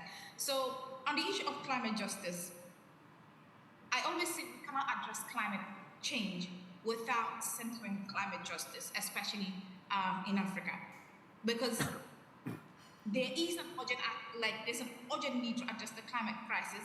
And for instance, in sub-Saharan Africa, we are the most vulnerable region actually to climate change. And if we don't address the climate problems, an additional 40 million people in the sub-Saharan region could be pushed into extreme poverty by 2030. And more than 85 million people could be, physically displaced by 2050. And that is more than in any other region in the world. So that is why one of the other speakers mentioned issues of investing in early warning system, among others. But for me, climate justice means making sure that climate adaptation is a priority, especially for the regions that are most impacted. And where climate financing is also a priority, and also where loss and damage is also a priority. Because these are, at the end of the day, when climate-related issues occur, it is these vulnerable and least developed countries that are most affected. And most of these countries and regions do not have the capacity to be able to adapt effectively and efficiently to the impacts of climate change. So if we do not prioritize issues on adaptation and financing and loss and damage, then it would be a challenge, because these countries would continue to be disproportionately impacted by climate change, and they wouldn't have, or they wouldn't actually more or less be ready to effectively address or adapt to the climate problems. So that is why climate justice is very crucial. Climate justice is very key if we want to ensure that there is climate action and there is global collective effort to address the challenges that we are facing. So let me follow up on that. If climate justice is slow to come through, since part of this issue also depends on discussions with international governments in countries that basically created this problem that you guys didn't ask for. I mean, if that justice is slow to come through financially, and hello, who else is joining us on this call? Hello. We're thrilled to see him. Just quickly, I mean, if climate justice doesn't come through in an effective and rapid manner, what is your vision? I mean, what will that part of the world in your backyard look like 10 years from now, given the economic and financial and also social conflict risks that you just pointed to? I mean, is there no hope?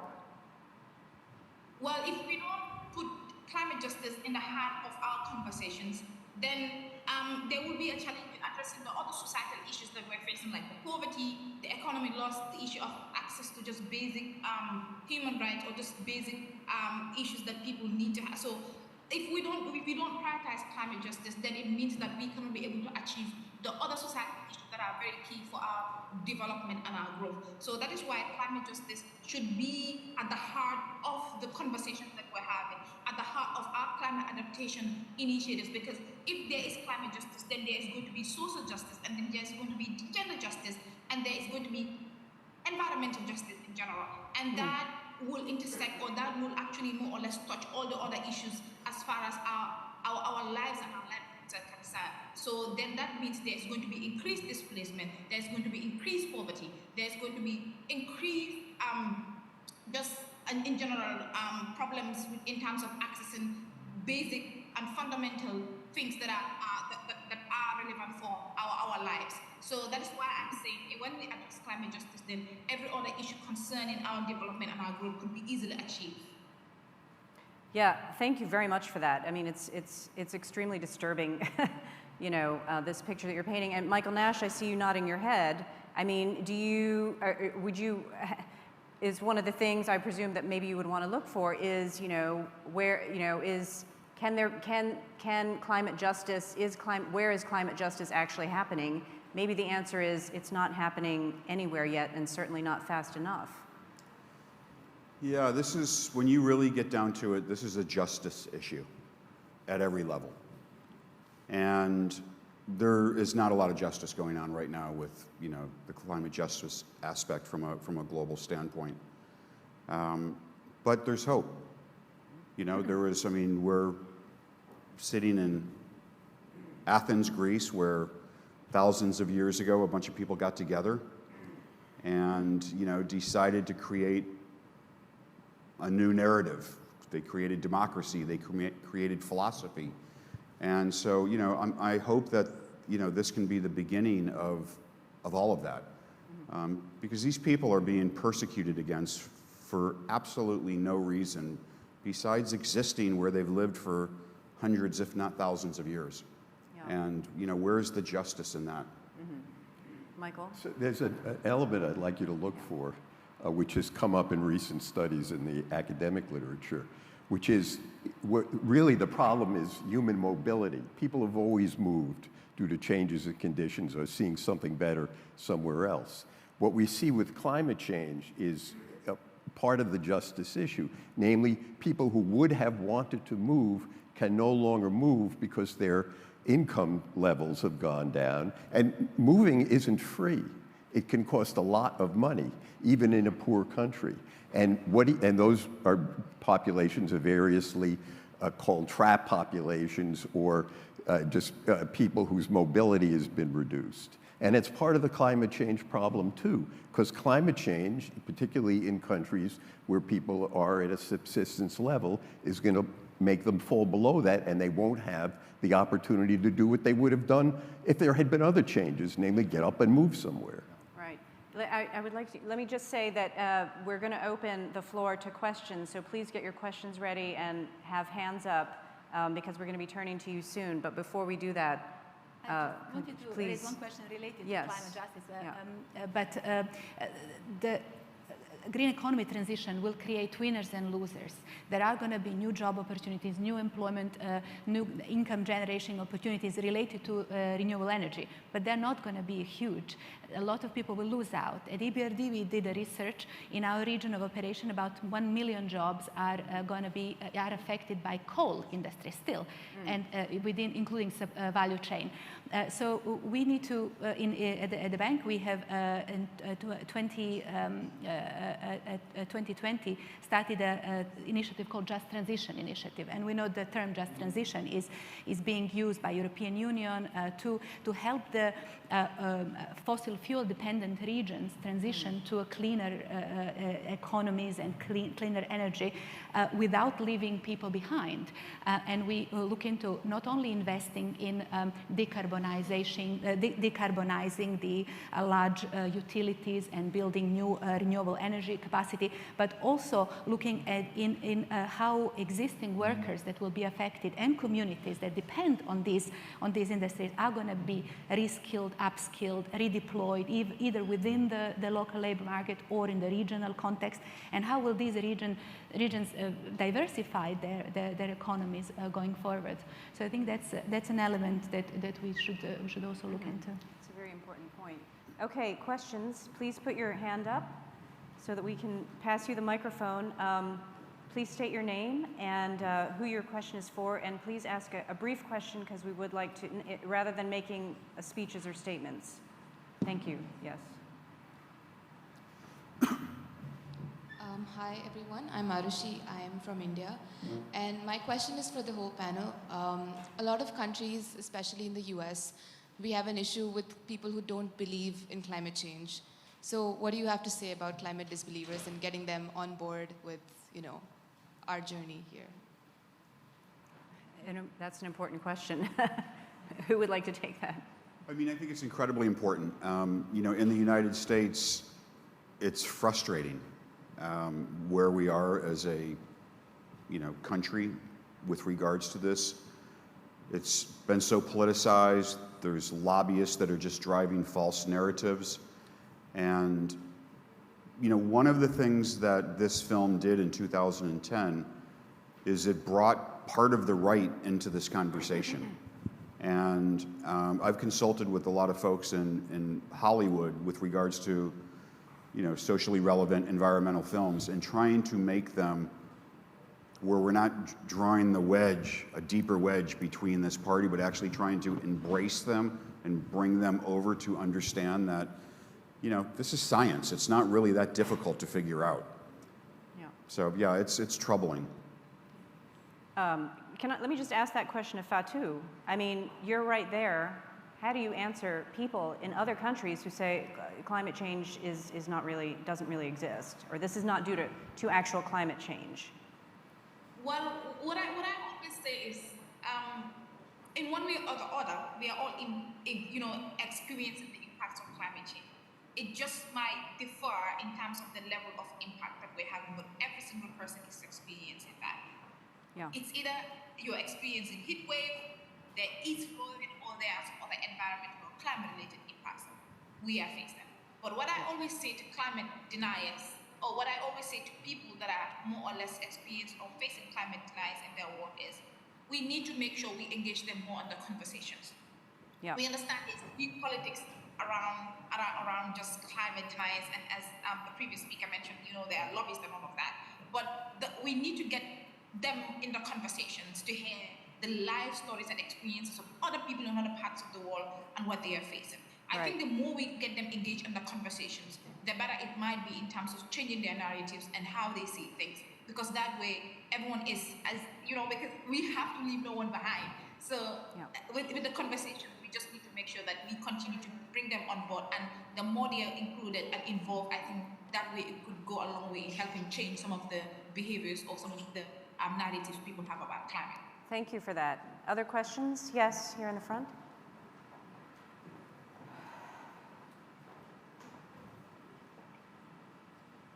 Hello, my name is Matt Almaty. I'm a student of International Relations and Social Justice and Sustainability at Franklin University, Switzerland. And when I think of the climate crisis, I also think of food security, and particularly the weaponization of food, a topic that was dropped from the forum. My question is that will changes in the climate affect or lead certain countries to leverage food abundances against other countries? So will climate shifts leave some countries with more abundant food sources and other countries with less of those food sources?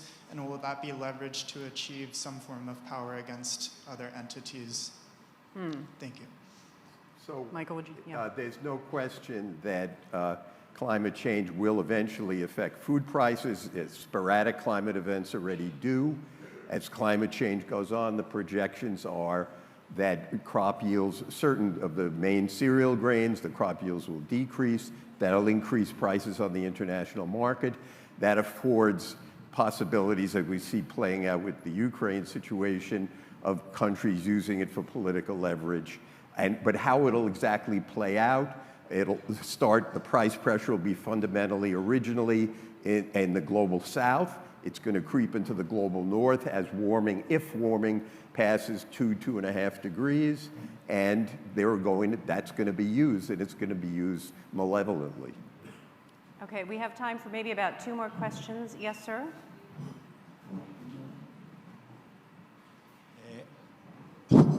I would like to ask a practical question. I chair a humanitarian organization, Solidarity Now, where we have helped over 350,000 people here in Greece.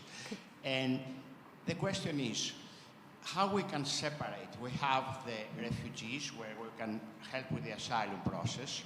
We have the economic migrants, and I wonder what is the status of, let's say, the legal framework for helping for the asylum climate change migrants. It's something that it was an interesting point that I hear from you, and I want to address it. Where do we stand on this? That's a very good question. Anybody up here know the answer? Well, first of all, remember, most people moving permanently due to climate change are not really refugees. They're people who made decisions. They weren't forced to move in some immediate sense. There are going to be a lot of those people. With regard to big disasters, one thing we know is people don't like to move away from home. They move temporarily, and if they can, they come back. Situations like Hurricane Katrina in the United States, which devastated New Orleans, and people didn't come back, those are unusual. We probably will see more of that as these events become more extreme. But basically, there are 2 different categories you have to think about. One is people who made a decision to move, had the time to make a decision, and then there are those who were driven out, they were displaced. Those should get 2 different types of treatments. One's an emergency situation, which can turn into a permanent situation. The other is the person had enough resources to move, thought things out, and wanted to go. the international framework we have isn't set to deal with either of them. There is no category. So the question is, should there be a category? Should there be a category for those displaced? Should those who made a rational, gradual decision, a voluntary decision, sort of, to move, should they be reimbursed for having had to move because the global north imposed this on the global south, for instance? Well, thank you for that. These are all incredibly complicated questions, and I want to extend once again our deep appreciation to all of our panelists for shedding, hopefully a much brighter spotlight on this. There's still plenty to be resolved, but thank you for your voices in terms of helping us understand this a lot better. Thank you, and we will break from this panel for our next session. Thank you, Fatou. Thank you. Go.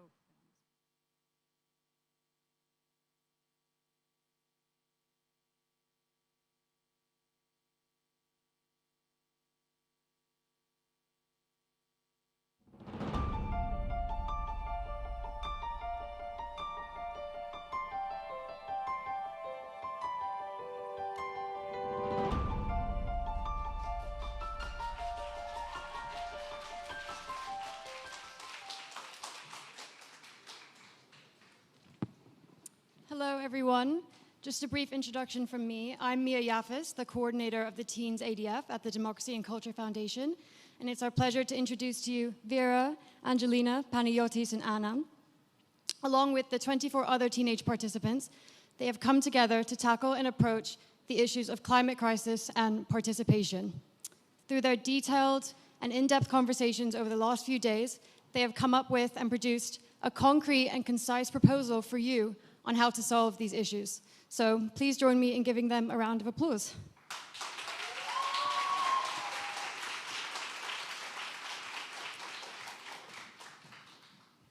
Thank you. Hello, everyone. We feel very honored to be here, very grateful. We are Teens ADF, organized by Teens for Democracy. And before we begin, I want to ask you, are there any decision makers in the crowd? Can you please raise your hands at any field? Do we have any? Don't be afraid. Okay, so for the few that I see and for those who might watch this later or now inside the lobby, this is for you. What we have prepared today is for you mainly, and we don't want you to just listen. We actually want to know what you're going to do with those recommendations. So for the past 2 days, we have been discussing on very important topics, and though the time was limited, and the time that we have here to express ourselves and to share our decisions with you is also very limited, we want you to pay attention, because the main thing that we agreed on, though there were very many disagreements in our discussion, was that we are not heard enough. We want to be heard more. So please bear with us for those 15 minutes that we have. I will begin with the recommendations. The first topic was climate change and education. I will read loud and clearly so anyone can understand. Introduce compulsory and comprehensive environmental education curricula from an early age that will extend to human rights challenges and the effects of climate crisis on our development. These courses should be interactive and involve children in discussions, peer-to-peer education, including children with the experience of climate refugees, include outdoors activities, outdoor learning as a term. Set up digital platforms in all languages made by teens in collaboration with international organizations such as UNICEF to encourage states to adopt contemporary information for these curricula and involve policymakers in non-formal education activities for this purpose. Good morning, everyone. I will continue with the last 4 recommendations regarding climate crisis. Introduce ongoing teachers training and involve experts with a holistic socioeconomic approach, and also inform them local and civil society platforms in which children can express their views and participate. It's important to encourage and empower children to this effect. In schools, instead of measurements to pupils such as expulsion as rebuke, we will apply measures for environmental volunteer work. Schools must go green. Introduce standards for the operation of schools so that environmentally friendly practices can be adopted and learned. Impose sanctions and fines to companies that violate environmental laws and burn a lot of fossil fuels. Provide more incentives in order to convince companies to comply. And in regards to participations, our recommendations are to establish youth councils at a local and national level, ensure representations of all areas and diversity of vulnerable populations. Teens should vote and actively participate in decision-making, redefine the concept of citizenship through education and legislation, introduce child rights impact assessment procedures on all decision-making and include children in the process. Empower children and pupils' councils in participation interactively. Also, access the performance and rank stakeholders and decision-makings regarding the effect and engagement with children in decision-making. Introduce procedures that formally involve children in the parliamentary decision-making so they can access their views. Set up digital platforms to ensure the communication and participation of children. Enhance legislation to protect children human rights defenders from attacks. Ensure transparency and accountability decision-making in order to monitor the implementation of our recommendations. Thank you so much.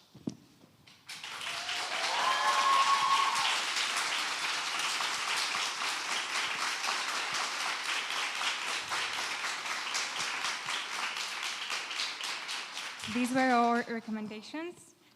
Thank you for being here and listening to us. We want to say that we really wish we have a more substantial role and more substantial participation in the conference next year.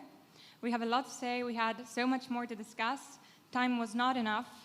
And we really wish this starts to change by next year. This step this year was really important as well.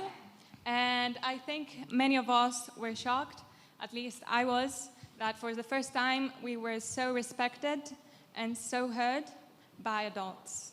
It has never happened to me again. I don't know about the others, but we are really grateful for that, and we hope the ADF continues supporting that. Thank you.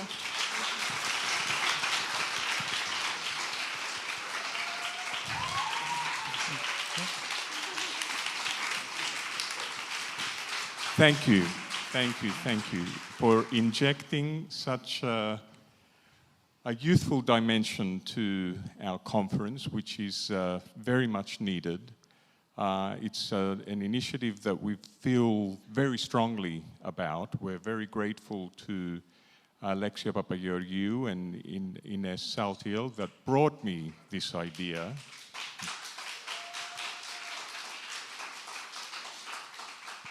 About 2 years ago, they made an excellent presentation, and what was more striking was the Q&A session that followed, where, unprompted, they answered all the questions I had in a very insightful way and a very convincing way for me and the team, Anthony, Kim, and the whole team to find a way to integrate the voice of teenagers into the Athens Democracy Forum. So this has been a pilot this year.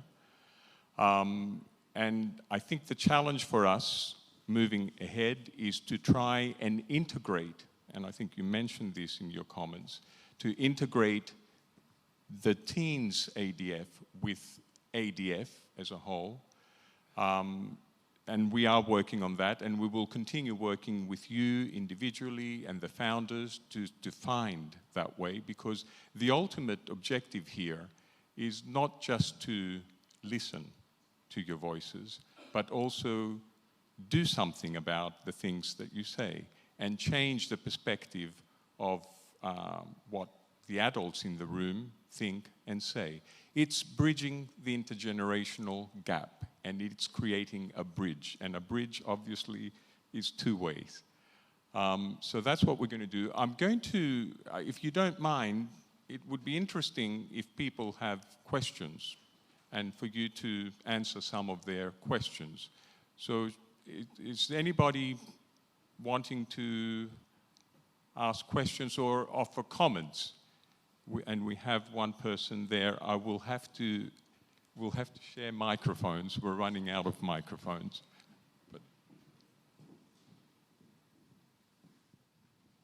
Hi, great job, guys. My name's Addison. I go to Kalamazoo College in the United States.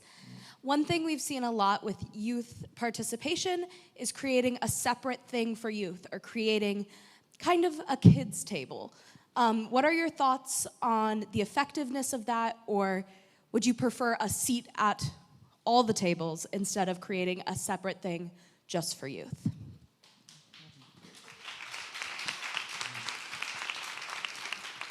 Well, thank you so much for your question. Actually, we want to have a seat in the adults table, as we say usually, but the children's table is really important too, because we are the same minds and we want to communicate in our ways and then present it to the adults, because you adults, maybe you are, how can I say it, you want,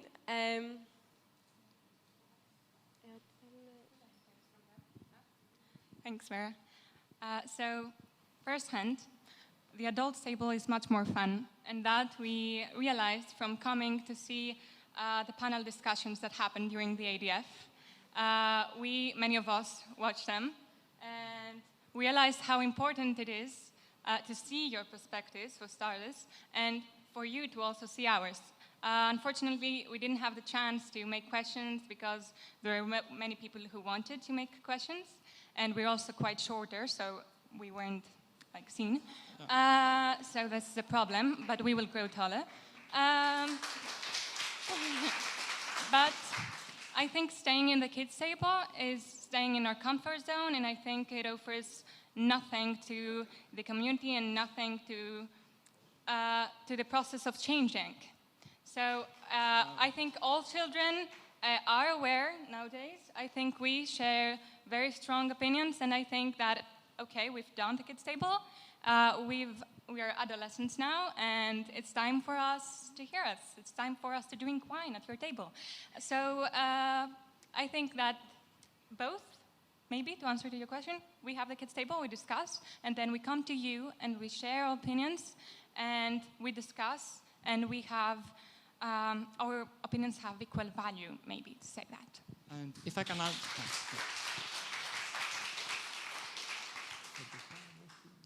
First of all, thank you very much for asking this question, giving us the opportunity to talk about this very important topic of inclusion.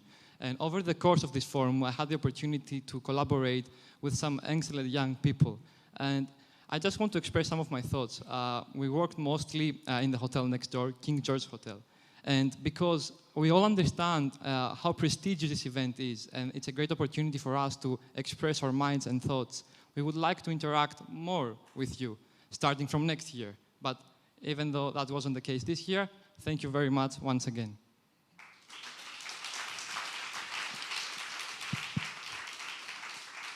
It is our honor to have you here, so it's prestigious for us too, for you to be here, and I've heard that from very many people here. Any other? I can see a hand raised at the back. I think...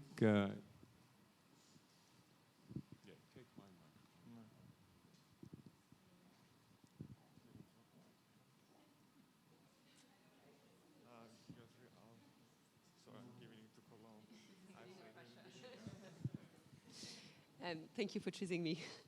Hi guys, I loved all of your recommendations. They absolutely rock, and I have 3 questions for you. First one, where can we find them? Are you going to put them up on a website? Where can we find all of them to push for them? Second one, it's for the decision makers that raise their hand in this room, and I see 2 of them in the front and some of them in the back. What are you guys going to be doing about it, right? The Teens for Democracy said that they wanted you all to take it into account. So will you be pushing for it? Will you be implementing some of them? Are you going to be meeting with the teens after to do so? And last one is for Achilles. Sorry to put you on the spot as well. What is ADF going to be doing to push those recommendations forward, and how can we support you in doing so?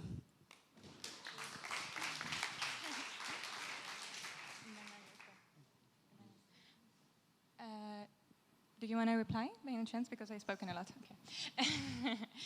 So I think we're always pushing constantly. And I think many people here, if you check your emails, you can find one of us inside somewhere. We cannot really take action because we are young. But I think by doing what we're doing right now, by speaking with a microphone and with a camera in front of me, and speaking to each other and through conversations, like you can find us after, for instance, and discuss with us and ask us whatever you want.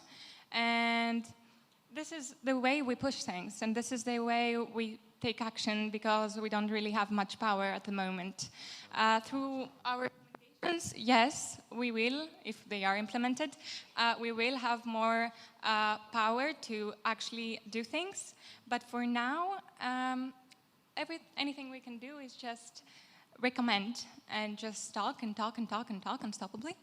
And also you understand that recommendations is a very long procedure, because we need to formulate them better. There are always improvements that can be made. But the first step is to get up on this panel in front of you and actually speak, hear us. Thank you. And we are hoping that our recommendation will be sent with the adult recommendations too.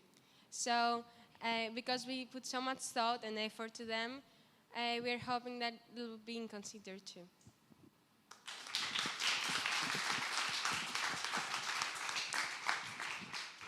Well, thank you. Thank you very much. And we'll continue the discussion during lunchtime. So I'd like to move on to the next panel now. In a way, you've given us a segue to the next panel, which is on education. So I'm going to call on Pamela, Paul, and the speakers. And by way of introduction, thank you.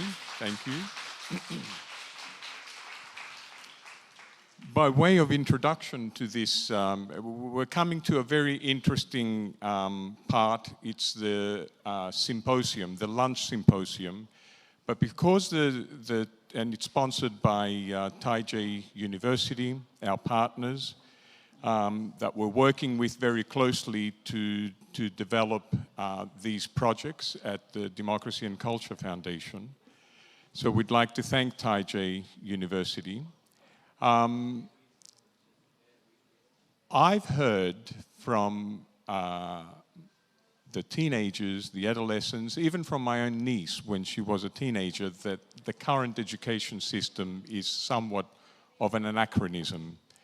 And now I have seen, my niece is 22, and all of a sudden she's out there and she's blossoming. A lot of adolescents have a problem with the current education system, which truly is an anachronism. And this next panel is going to try and talk to us about innovation in education in the age of AI. We will listen from them for about 40 minutes, I believe, and then we can continue the discussion over lunch at the same room that we were yesterday. So Pamela, Irina, Brando, Chancellor Yim.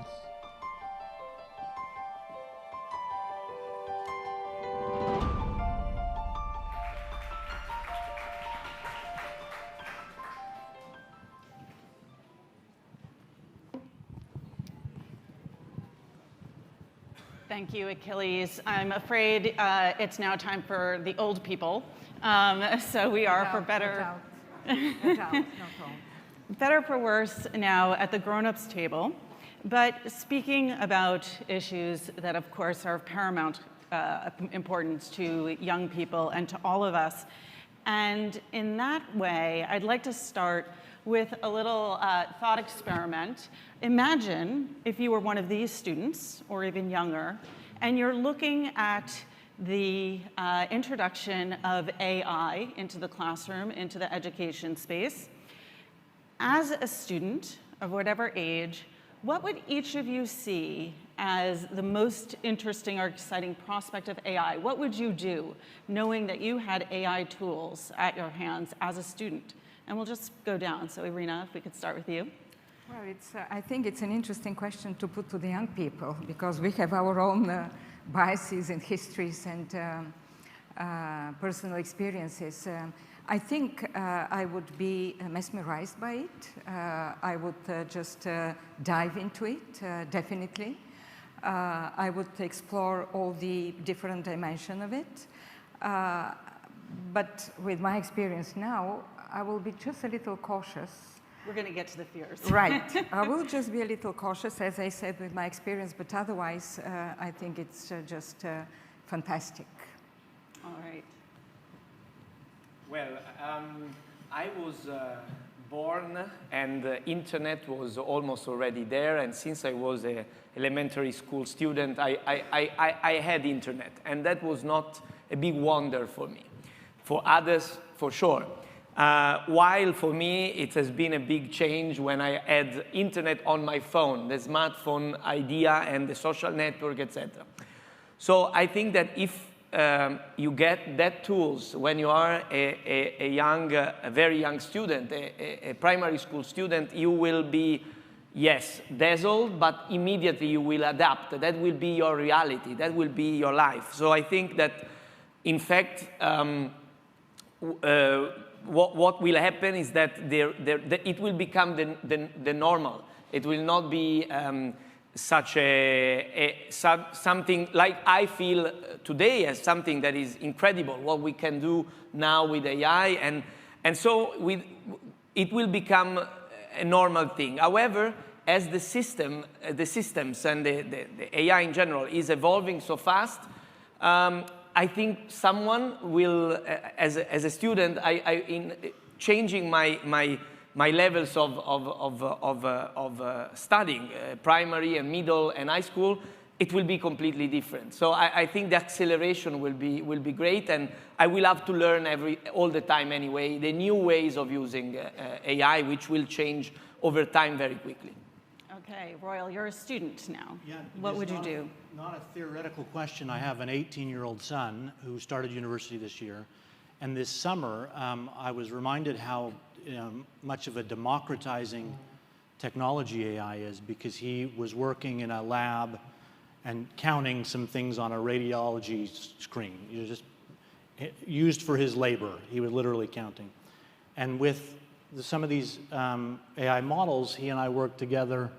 And he wrote a proof of concept to use AI to count the things for him.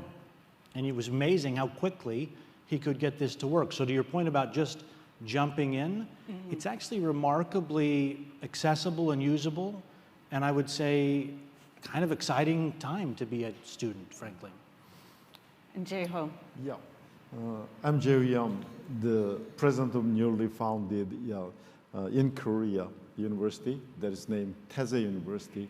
And the AI is very useful in the 21st century. You know, 20th century education is kind of a mass education. It is good for the mass production and mass consumption. So we just specialize our majors and then teach students just like explicit knowledge, already common knowledge to everybody. But in the 21st century, thanks to the AI introduction, we are changing our whole education system. We don't need to memorize, rote memorization and everything, and we just think about more creative way and critical way or something like that. In Korea, from this fall, and Ministry of Education is planning to produce the digital textbook It is just used for every elementary school and the junior high and high school students. They just receive the PC and the that kind of programs, and every contents of the text is inside of it. And then it is customized education. And if you may just have some questions and then AI answer directly. As you know, the Georgia Tech Institute, they have the Jill Watson AI supported just a TA. And in the computer science, the courses, if students have some questions and then AI answer directly. So from now on, not a mass education, but individually customized education is possible in the 21st century. So we have to change the whole education system and pedagogy and paradigm. So we have to develop this kind of new systems of education in the future.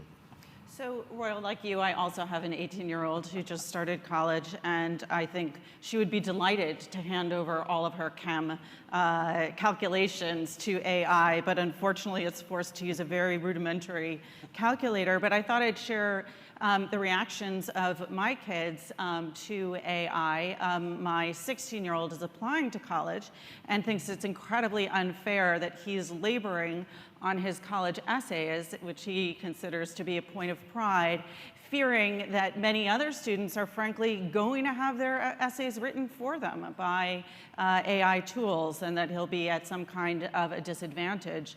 And my 14-year-old likes to use ChatGPT and other similar tools, basically as a form of procrastination, asking them absurd questions and just seeing if he can confuse the computer mind. So I'd like to just turn this question to another angle and ask you each, as a parent, or a prospective parent if you're not one, what would you be most fearful or worried about with regard to how AI might influence, impact your child's education? And Rena, we'll start again with you. Well, I think we have to start, and this is always, I have been thinking about kids going to school. It is not just to get knowledge, right? Information, knowledge is everywhere. Education is a socializing. Education is, how to say it, a deeply human act, an act of social interaction. And I would be afraid of my children or my grandchildren, that I have 5 of them, will lose this type of human interaction because this is where values are being instilled into children, formed, educated. Some of the other very important, I would say, once again, values like empathy, teamwork, friendships, interaction, simple things seems to be. But this is what schooling is giving. So I would be very much worried that if we look strictly AI as, and I totally agree that it's really changing the way we personalize. There are so many advantages, maybe we will speak about that, but we should not overlook also the other side of it. Yeah, it's interesting when, Jeho, you talk about ways in which education become personalized. One of the things people might worry about is, does this replace teachers? Is each child going to be, or each student, in a kind of one-on-one relationship with a computer mind, as opposed to with a human who's creating a kind of shared experience? But we'll go on to Brando. Yeah, well, I'm not a parent, but I'm an uncle of 2 school boys that are in middle school and high school. So they are already using instruments of AI. And as I said in the previous answer, for them is like natural because they are very young and it's a natural thing. It's not a big wonder, and they are eager to use these instruments. However, I think it was correct for us as European Parliament to propose and in fact modify the original proposal of the European Commission that was presented to us and to the governments of the EU to put the children development mental and physical, into the area that is more protected by the regulation, so the so-called high-risk AI systems use cases. So this was something that we thought was necessary because on one end, the instruments can be very well used to increase the learning capability, and in fact, as you were mentioning, the issue of the role of teachers, I think that if well directed, it will help teachers, not substitute them. I'm more optimistic on this sense. But there are risks like around cybersecurity of the systems, the use of data of minors, discrimination risks, the way the systems are trained, if they can have inherent biases. And also, it depends on which place they are used, in which place, because schools are very different. I'm concentrating on schools, obviously. They can be, there can be different compositions of the way teaching happens. The school population can be very different. This could entail different risks that need to be considered in the various phases, from the developers to the actual users of these systems. I think this should be done, and why I'm saying this, why we work on that, because we want to build trust. We want parents, we want relatives, we want school teachers to be sure that they are safe with using systems. We cannot eliminate risks completely, but we can do our best to mitigate all of them. I mentioned a few, but we could mention more. So it's interesting. I think it was interesting to all of us when we read a few years ago that many of the the heads of the big tech firms did not allow their own children to use smartphones and social media. So it's interesting now to have you, Royal, you work on privacy, safety, and security at Google. What scares you about what AI will bring to your children? No, it's a great question, and one. And again, I have a 13-year-old, and I'll relay in that context, I think, what I'm concerned about. It's a little different than you might think, but I think it brings together the tensions that we're all managing. And so my fear is that, as we learn as a collective society how to use these technologies well and manage the risk, I think the personalization point is a very good one. My 13-year-old was infected with COVID in the very beginning of the disease and is suffering from long COVID and has not been to school for 3 years. And so he's been home, and we've been trying to figure out how to keep him educated while we try and figure out the disease. He went and met with the teacher just a couple weeks ago as he was thinking about 7th grade and would we be able to do any school. And the teacher talked to him, and he remains at grade level in no small part because of the resources he has online, AI being one element, but just generally. So there is this question of bringing the world along and raising people up while navigating. If he were going to school every day and playing baseball like normal kids, I would say let's work on the limiting of time. As it stands, that's his window to the world. He lives in his bedroom. And so I think this tension of how do we be responsible, but also embrace the technology for those who will benefit from it. So I think it's hard, and you're right, it's smack in my job, but that's my view on it. Yeah, okay. I just totally agree with Irina Bokova. The socialization is very important in just the education in school. But until very recently, especially in Korea, students stay at school around 10 hours or sometimes 15 hours to learn just standard knowledges and simply just a one-way teaching from teacher to students. But there's no some kind of collaboration or project and problem solving and that kind of things. So the AI will support to provide the explicit knowledge to students. So in the school, we can just, face-to-face socialization and a lot of other things, just like character building or just like a leadership training, and that kind of thing is more important. My university, just around just half of the teaching is related to and the facilitating discussion sessions and creative just idea creation or something like that. That is related to the knowledge. And the other half is related to the dormitory residing and in the residence, some kind of socialization process is very, very important, just a teaching method. And you know that around 30 years ago, 40 years ago, when the calculator appeared in the, just like engineering school, just professors did not permit to bring the calculator in the examination. But now, it is very common to utilize just a calculator. Just like this, in the AI supported one of the computer science professors in Korea, he told their students, please use ChatGPT in programming. Don't waste your time around 10 hours of the programming, the whole process of the coding and programming.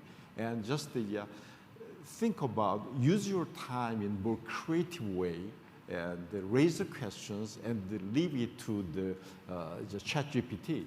So we may utilize how to use ChatGPT or AI so the teachers and professors from now on should develop and design how to teach. In this kind of expert knowledge, we utilized some kind of, for example, in the university, Coursera and Udemy and that kind of already provided in the video lectures. And then we just simply watch that video lecture. And then in the classroom, just a person to person, they discuss problem solving, and that kind of thing is more important. In Australia, now they don't have any classroom at all. They are building the project workshops instead of classroom. So in a group, they discuss and solve the problems and the issue raising and discussion. That is a new way of education. So I think that is very good for AI support. Irina. Just one, because what Professor Yom said made me think about another aspect of the impact of the consequences of AI.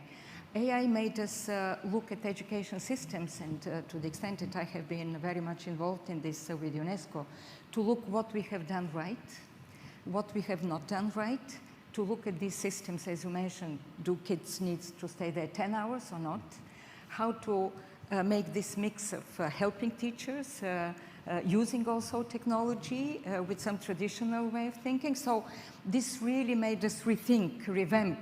But it doesn't mean that we should not support teachers or we should not look at education and schooling as a socializing, right?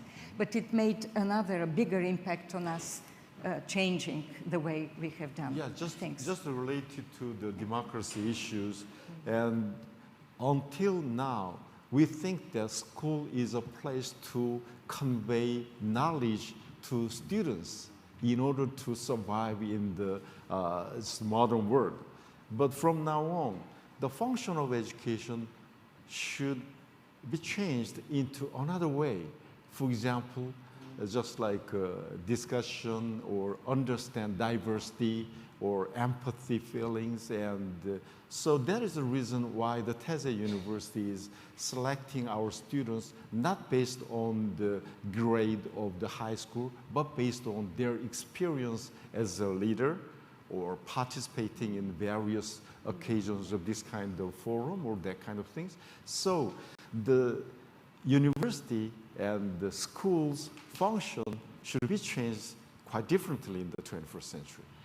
It's interesting because part of what you say points to one of the tensions and kind of questions of trade-off in education, right? Because you can make something more efficient by allowing AI or any form of technology to do it for you. The trade-off is then that the student doesn't necessarily learn to, through the force of repetition, which we know is boring, but learn to become sort of accustomed to overcoming that boredom and also having that training of doing that kind of repetitive work, you do learn something else through that. And so there's a question of if you outsource all of that to AI, what do you then lose? But I want to go back to actually one thing that Brando, you said, which is that your nephews and nieces, that they find AI to be very natural and normal. And on the one hand, that sounds very good. You know, it's like people say about babies, that they can pick up an iPhone and learn how to swipe within seconds. But on the other side, I wonder, is it good for them to think of AI, something that for us is still, you know, very much kind of echoes of 2001 and HAL and all kinds of, you know, doomsday scenarios. Is it good for them to think of it as natural and normal? Or should they see it with more wonder and really make a distinction between AI and human intelligence? And to that point, how do we teach children to differentiate between human-produced content and computer-produced content? That's a question for all of you. I can start? Yeah. Well, I think it's a shared responsibility between culture, media, and regulators, and the families, the institutions in general, because they will not do that by themselves, in my opinion. I think you need to draw some boundaries and put some rules around that, also for them, what should be used and how. Not limiting creativity, but understanding where are risks of losing track of reality, to be honest, because I think that the evolution is still not completely understandable. I was a few days ago with the CEO of OpenAI in a debate, and he made some predictions about the future of the general artificial intelligence. And I mean, is it true? Is it false? I don't know. But I think that we need to be prepared so that we can have a society that is conscious, starting from people that are now in their learning activity. But this needs to be done through various actions. I mentioned one, for example.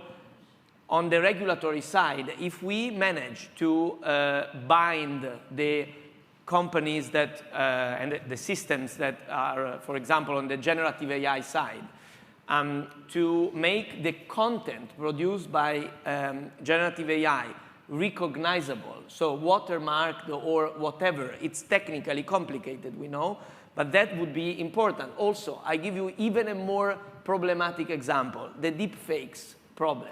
That it's not a new thing, they are already there, but AI can make that more viral, more easy, more problematic for democracy. So we need to find technical solutions and rules so that it's not that people will grow with the idea that there is no difference between reality and fiction, because the risk is there. If everything can be I mean, we could pretend that something that is fake is real, and it's difficult to make the distinction.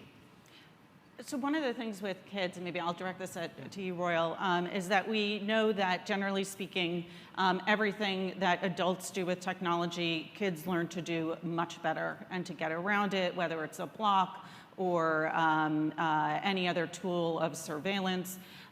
They tend to find a way around it, and people are really concerned about things like plagiarism already, right? Where teachers, you know, routinely now use plagiarism detecting software, but AI is going to be smarter than that. Kids are going to be smarter at that. How do we ensure that kids aren't using AI to kind of get around us adult educators? Yeah, you could say that about any hacker that we worry about in the same context, and many of them are teenagers, so it's not a fiction. Yeah, just to even ground in the first question and then build to that, I think even though technology in the way we're talking about it is relatively new. We do now build on a couple decades in the cybersecurity space, in privacy, in kids and family, and the way it works. And so one of the things I think is important, and we've released a framework called the Secure AI Framework as a way to try and talk about these things, but let's make sure that in building something new, we don't throw out the lessons, albeit short in this context, but if you take the longer lessons of humans and tools and technology, the important thing is that we're integrating those, whether it's time management, whether it's cybersecurity, whether it's privacy controls. The effort now is to make sure as these come to market, they're at least benefiting from the learnings of the last couple decades. And then we will work together in society as we answer the more specific AI questions. But I think the first step is let's not throw out the lessons of the last couple decades as we chase something brand new. It's this balance again between embracing something new but taking advantage of the controls or responsibility we've learned in the past.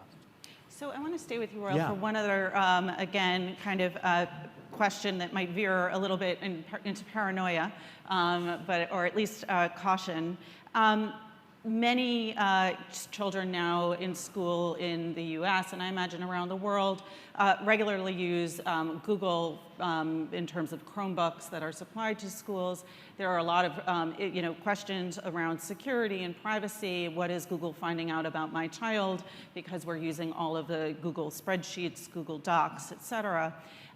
Last week, there was big news in the publishing world when it was discovered that an AI tool had scraped the work of 183,000 authors. They took 3 of my books and used it as fodder for creating better AI systems. Are is children's data and work going to be used by AI in that kind of way? It's a great example of the point, so let's sort of elaborate that, we have worked over the past couple decades, particularly in the context of schools and kids and families, to make sure that package of technology is different from the package you would get on the free internet, think of Workspace or Chrome, et cetera. So that, and it's one of the reasons you haven't seen Google. We've been using AI internally for many things for over a decade, but have been cautious about the way we've introduced it into these frontline products, particularly in the context of privacy and children. So again, exactly the right point. Let's not go around the controls and the protections that have been built as we chase something brand new. We need to integrate it gracefully. So it very much my team's body of work. So Brando and Irina, you've both worked on the kind of government regulation side. You were one of the rapporteurs for the EU Act of June. Here you have someone on the technology side and the business side. What are the things that you most wish that technology companies would do to address any concerns you have around AI and education? I'll get out my list. Yeah. Go ahead.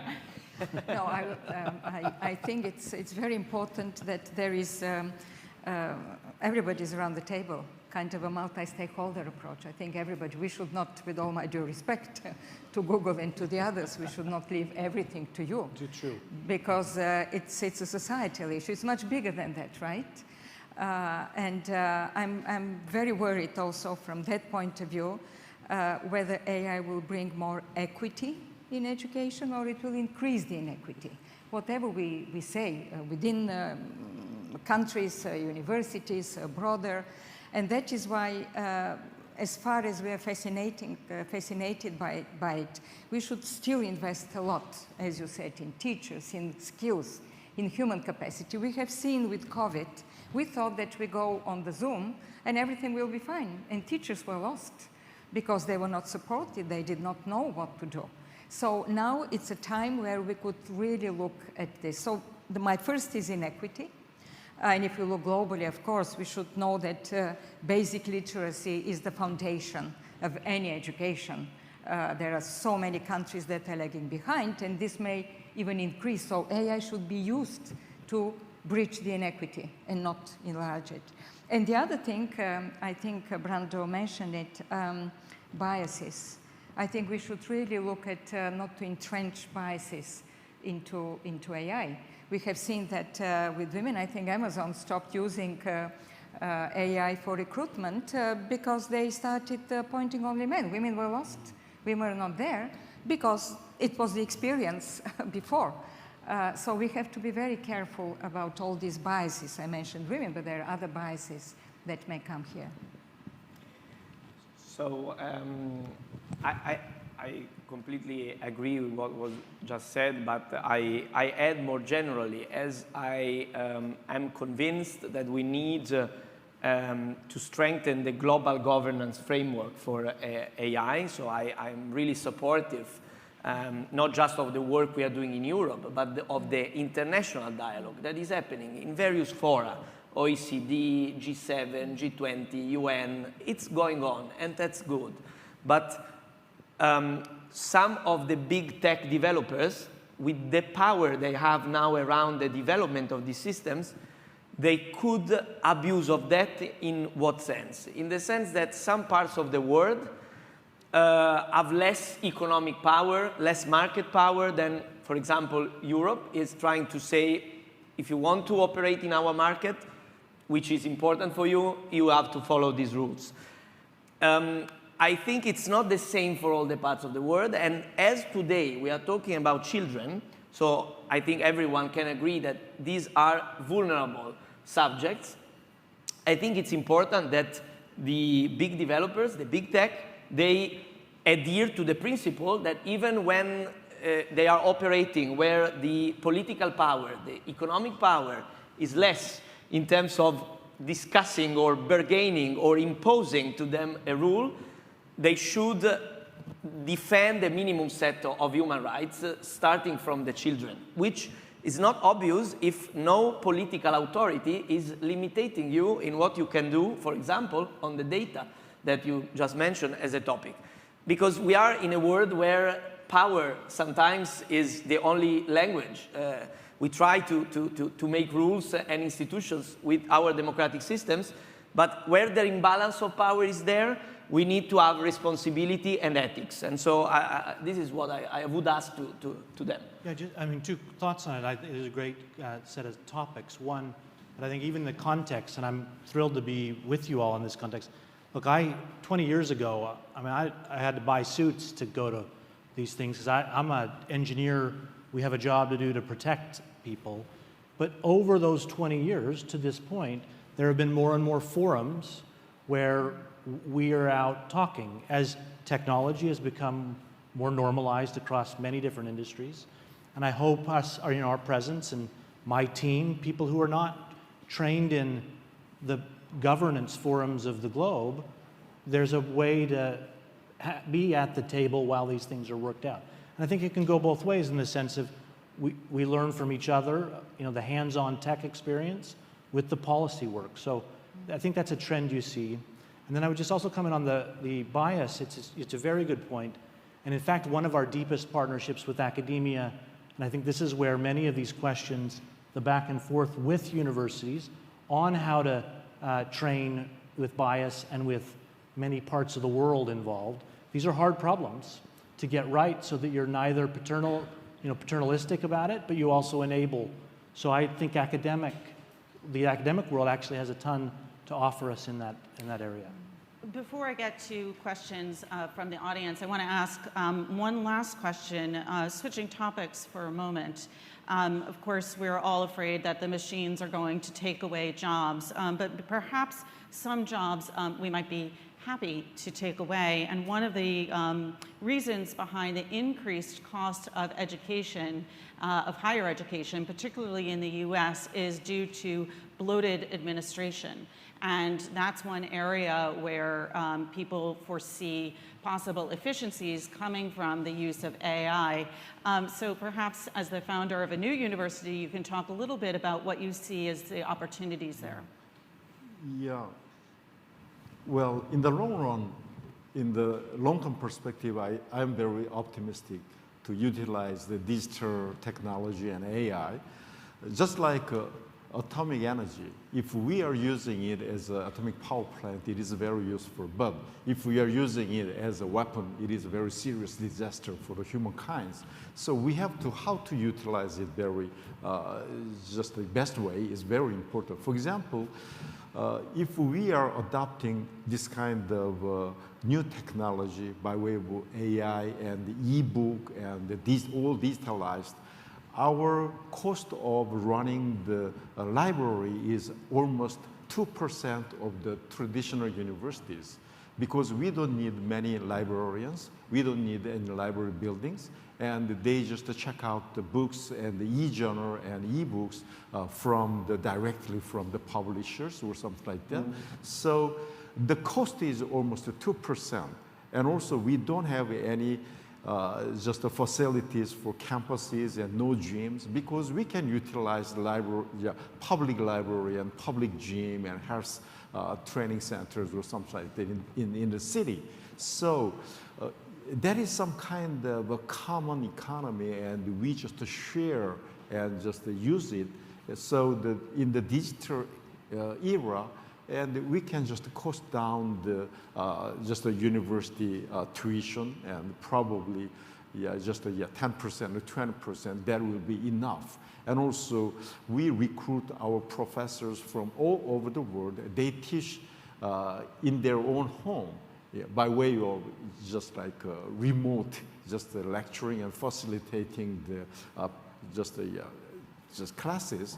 So if we just think quite differently, and we can utilize a lot of digital technology and AI in various ways, even in education. And also, but just in another way, we just send our students for 2 years in the different countries, and they just live in the same dormitory with their classmates and experience a lot of things for example, my Teze University case is we are sending our students to Japan, United States, and China and Russia, and each semester. So half of their school years, they are traveling different countries, and they meet people, and just the internship and civil project, a lot of things are doing. So we have to change our mind.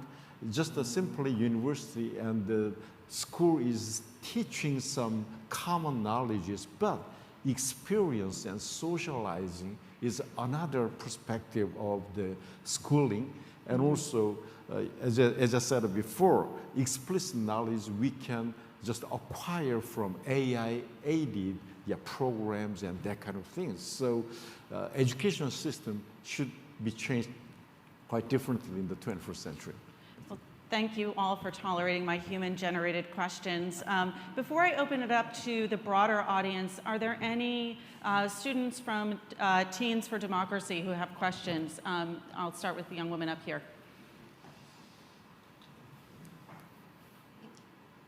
Hi. Okay. Hi. My name is Pavlina. I'm 16 years old, and I have just participated in Teens Athens Democracy Forum. And I have a question.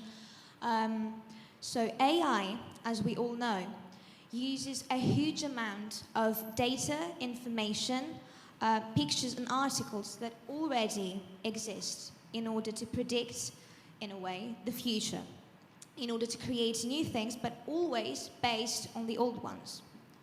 One of the most important goals for the younger generations, for the students, both for the teenagers and the children, is to make an unbiased and more fair world, a world with no stereotypes. How can you ensure that AI, when used in education, will not promote even further the stereotypes already existing, since AI is totally based on what already exists? Thank you very much.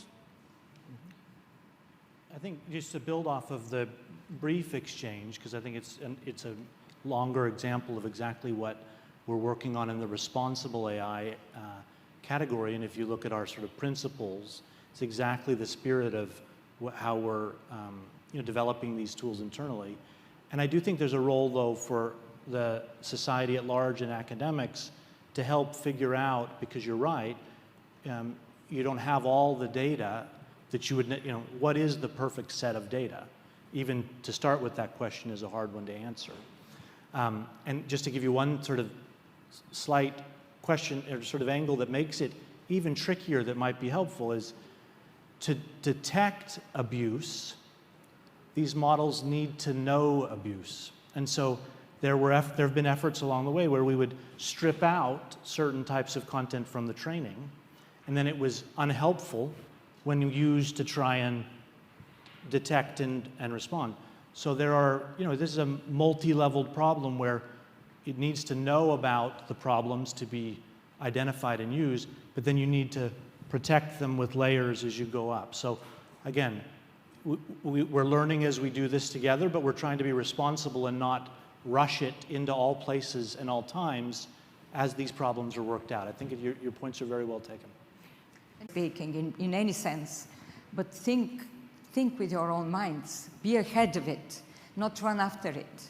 And I think this is very important, to have this kind of a broader critical mind about what education should be. At the end of the day, it's about choices, right?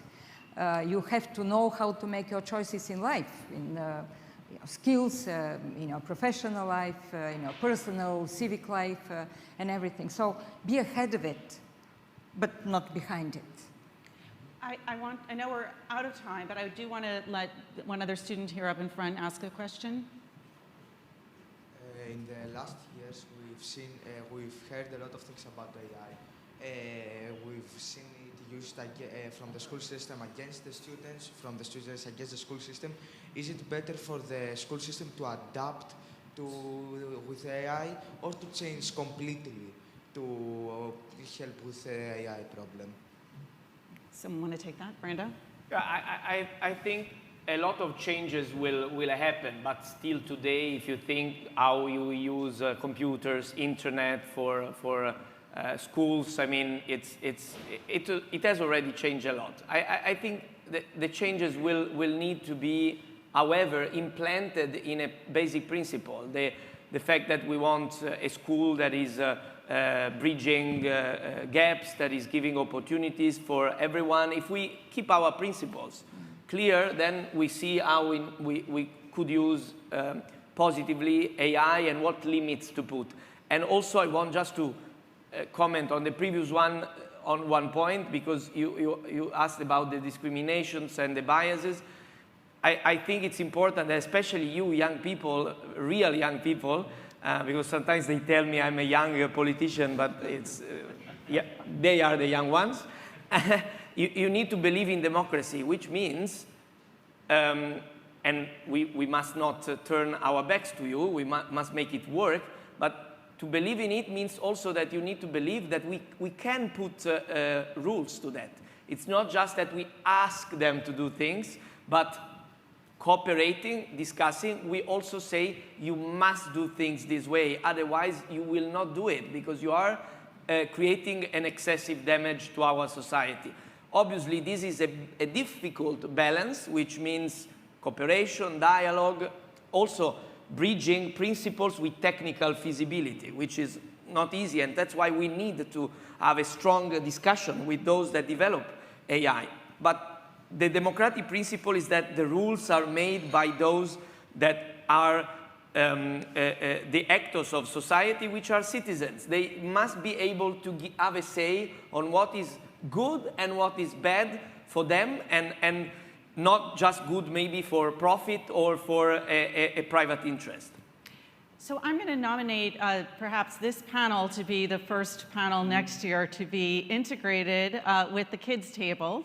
But for now, I want to thank our distinguished panelists, Brando Benefei, Irina Bokova, Rael Hansen, and Jae-Ho Yum for their presence here and their fascinating answers. Thank you.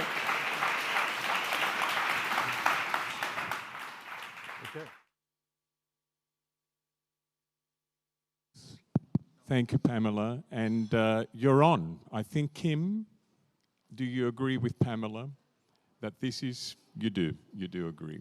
So thank you, everyone, and what a great way to finish. Please be seated. I have one surprise for you, and you will regret it if you leave the room. But I'm not going to tell you what the surprise is until the end. It's really a perfect way for us to finish this plenary session with education being the pillar, the most important pillar for democracy. And the panelists have given us great food for thought to continue at our lunch symposium discussion, kindly hosted by Jeho Guillaume. Thank you. And before I tell you the surprise, there are a few people that I want to thank. If you will bear with me, a lot of work goes into putting this event together. It's been a great event. I can sense the energy. But I don't know if Adigoni Zorbas is in the room from SGT with her colleagues and the production team, but Adigoni, you have done a fabulous job along with Nicole Carolee from our team, our event manager. Nicole, thank you very much. I hope you're still sane. Dimitris Kyriakopoulos has turned into a very seasoned stage manager.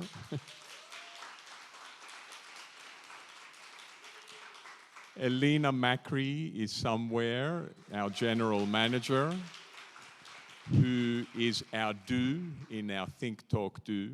And talking about Think Talk Do, Anthony Kefalas, our vice chair, always thinking. Mahalia Carroll, our development director. Paul Gugel-Masson, our communications and PR director based in Paris. And last but not least, I'm looking at Kim, who's sitting in front of Serge Mayman. Kim Conniff-Tabor, fantastic job with the program.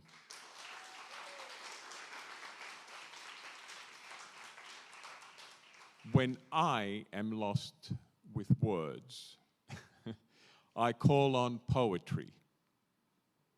And this is the surprise. I will ask Dana Dajani, there you are, to not only tell us how to dare to hope, but how we need to be taking risks for hope.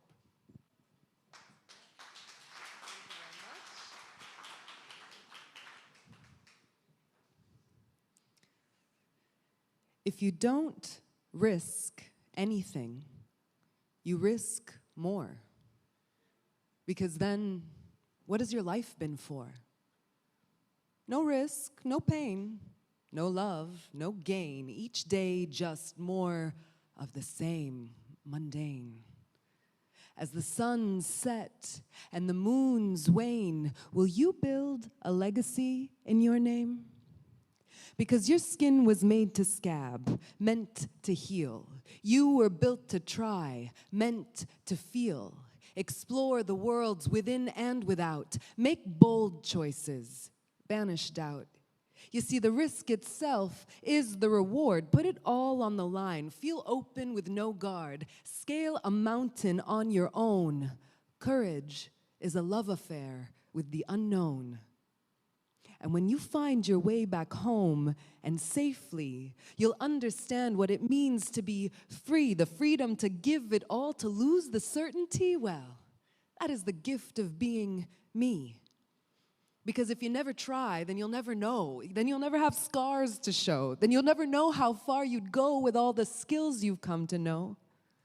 Because to risk stability for a life of creation is a divine act, God's manifestation. It's easy to take. Society is built on consumption, but they who have the guts to make, they actually serve a function to all of humanity. They transcend identity and reflect the human experience so that others can connect with what they see.